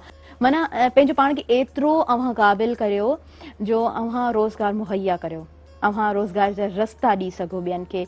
इन ते माना हींअर असां महदूद नथा रही सघूं त असां नौकिरी कयूं, असां नौकर थी ज़िंदगी गुज़ारियूं, न, ईअं बिल्कुलु बि न आहे। साइड ते अव्हां बिज़नेस पंहिंजो करे सघो था, अव्हां नौकिरियूं ॾेई सघो था। अच्छा तनवीर सिद्दीकी साहब, अव्हां ॿुधायो, अव्हां लाहौर जो विज़िट करे आयो। लाहौर को आपने कैसा देखा? आपने बताया भी कि लाहौर काफ़ी डेवलप हो चुका है, तो हम अपनी सिंध की अगर बात करें, हम कैसे डेवलपमेंट की तरफ जा सकते हैं? हाँ, देखिए हम कैसे डेवलपमेंट की तरफ जा सकते हैं। बात दरअसल ये कि हम टोटल गवर्नमेंट पर तो डिपेंड नहीं कर सकते। उनका जो बजट होता है उस या जो भी हमारा लोकल सिस्टम है तो वो तो बजट को लगाते हैं, ठीक है जी, उसमें तो कुछ करप्शन की नजर भी हो जाता है। लेकिन जब तक आप अपने इलाके को ऑन नहीं करेंगे, ठीक है, सही बात है। पुरानी सोसाइटीज में आप देखेंगे कोई सा भी इलाकों में वहां के जो बुजुर्ग होते हैं ना, एक कहलाती थी महल्ला कमेटी, बिल्कुल ठीक है जी, महल्ला कमेटी होती थी और वो छोटे मोटे मसले तो या डेवलपमेंट के काम वो लोग कर लिया करते खुद कर ठीक लेते है। थे। हाँ। बदकिस्मती से अब ये लोगों के पास इतना वक्त नहीं है कि वो इस तरह की पंचायत कमेटी या मोहल्ला कमेटी, ठीक है, या एरिया कमेटी बना के अपने इलाके की सफाई सुथराई का काम करें। अब हमने टोटल सोच लिया कि भाई ये काम तो हमारा चेयरमैन करेगा या हमारी लोकल गवर्नमेंट या मेयर करेगी या बल्दिया करेगी। तो अब ये कि पूरी दुनिया के अंदर तरक्की हो रही है, ठीक है जी, हमारा शहर हैदराबाद इसमें भी तरक्की हुई है, मगर बदकिस्मती से हमारे शहर के अंदर स्पेस नहीं है जी। बाहर शहरों के अंदर क्योंकि वो प्लानिंग से बने हुए, हमारा शहर जो ऊपर है, पहाड़ी पर है, पुराना हैदराबाद, तो आप देखेंगे उसकी इमारतें, उसकी जो एक चीज है थोड़ी बहुत प्लानिंग नजर आएगी। अच्छा, कुछ प्लानिंग हमें लतीफाबाद में नजर आएगी, ठीक है जी, कुछ कासमाबाद में नजर, लेकिन फिर भी हमारे शहर के अंदर पुल बनाने के लिए या और रोड को चौड़ा करने के लिए हमारे पास स्पेस नहीं है, नहीं है। तो अब हमारे पास जो भी कुछ अवेलेबल है ना, हम चाहे तो मैं कम से कम इस प्रोग्राम के जरिए जो हमारी बल्दिया उससे करूंगा कि कम से कम वो कुछ ना करें, एक सेवरेज का सिस्टम और एक सफाई का सिस्टम जबरदस्त बेहतरीन ये कर लें। बाकी तो डेवलपमेंट ये चलती रहती है, वो स्कूल है, वो हर डिपार्टमेंट अपना अपना काम कर रहा है, लेकिन अगर मेहरबानी करके ये दो काम अगर वो कर लेना, एक सफाई का और एक ये सेवरेज का जो सिस्टम है ना, जो पानी जगह जगह उबल रहा होता है तो नमाजी के कपड़े खराब हो रहे हैं या और जो लोग जा रहे हैं परेशान हो रहे हैं, सही होना चाहिए, स्मूथ होना चाहिए। व्यूअर्स, बाकी जिम्मेदारी असांजी पंहिंजी बि आहे, कलेक्टिव रोल असांजो छा आहे, असां पंहिंजी जिम्मेदारी किथे सम्झूं था, किथे पंहिंजी जिम्मेदारियुनि खे सर अंजाम ॾियणु खपे, त इहो वरी असां ते ई आहे। अच्छा, अव्हां सिंगर भी आहियो, तो आप हमें एक सॉन्ग भी सुनाएंगे? सॉन्ग सुना दे? वाह वाह, अच्छा सॉन्ग आपको मैं जो आपको ज्यादा पसंद हो आप वो सुना दें। लहराता झूमता। अच्छा चलो मैं एक आपको थोड़ा सा सैड सॉन्ग सुना देता हूँ, ठीक है? सैड सॉन्ग सुनाएंगे, चलें। हाँ, सैड सॉन्ग सुना देता हूँ। तुझे अपने दिल से मैं कैसे भुला दूं, तेरी याद ही तो मेरी जिंदगी है, मेरी जिंदगी है।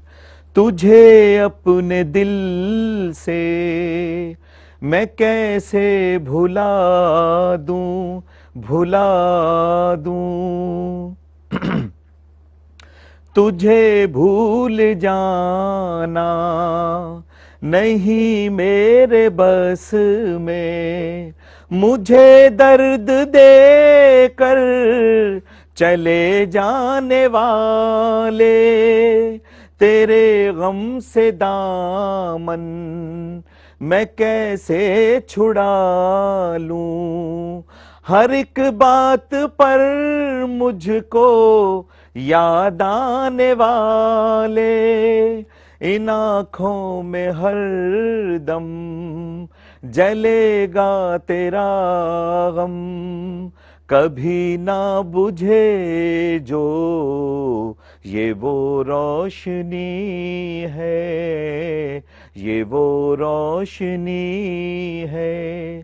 तुझे अपने दिल से मैं कैसे भुला दूं, भुला दूं, वाह जी वाह, भुला जबरदस्त जबरदस्त दूं। ॾाढो सुठो ज़बरदस्त वाह आवाज़ वाह तव्हांजो। जबरदस्त बेहतरीन। सुठो आवाज़, खूबसूरत आवाज़ है वहाँ जो। लास्ट में यही पूछूंगी आपसे, सुबह मेहरान में आके आपको कैसा लगा, लास्ट में क्या मैसेज देंगे? देखिए मेहरान जो टेलीविजन है हमारा घर है, ये जब भी हमें याद करेंगे, रात हो दिन हो, आंधी आए या तूफान हो, हम बिल्कुल यहाँ पर वाह वाह, आएंगे वाह वाह। और हमें यहाँ पर आके खुशी महसूस होती है, क्योंकि हम जो भी कुछ हम तो कह ही रहे हैं, लेकिन यहाँ भी आके हम आप लोगों से सीखते हैं। और भाई मुर्तजा मजबूर जो है हमेशा हमें याद करते रहते हैं, खास दिनों पे भी याद करते हैं, तो जब भी याद करते हैं हम बिल्कुल यहाँ पर आएंगे, हम कहीं भी होंगे।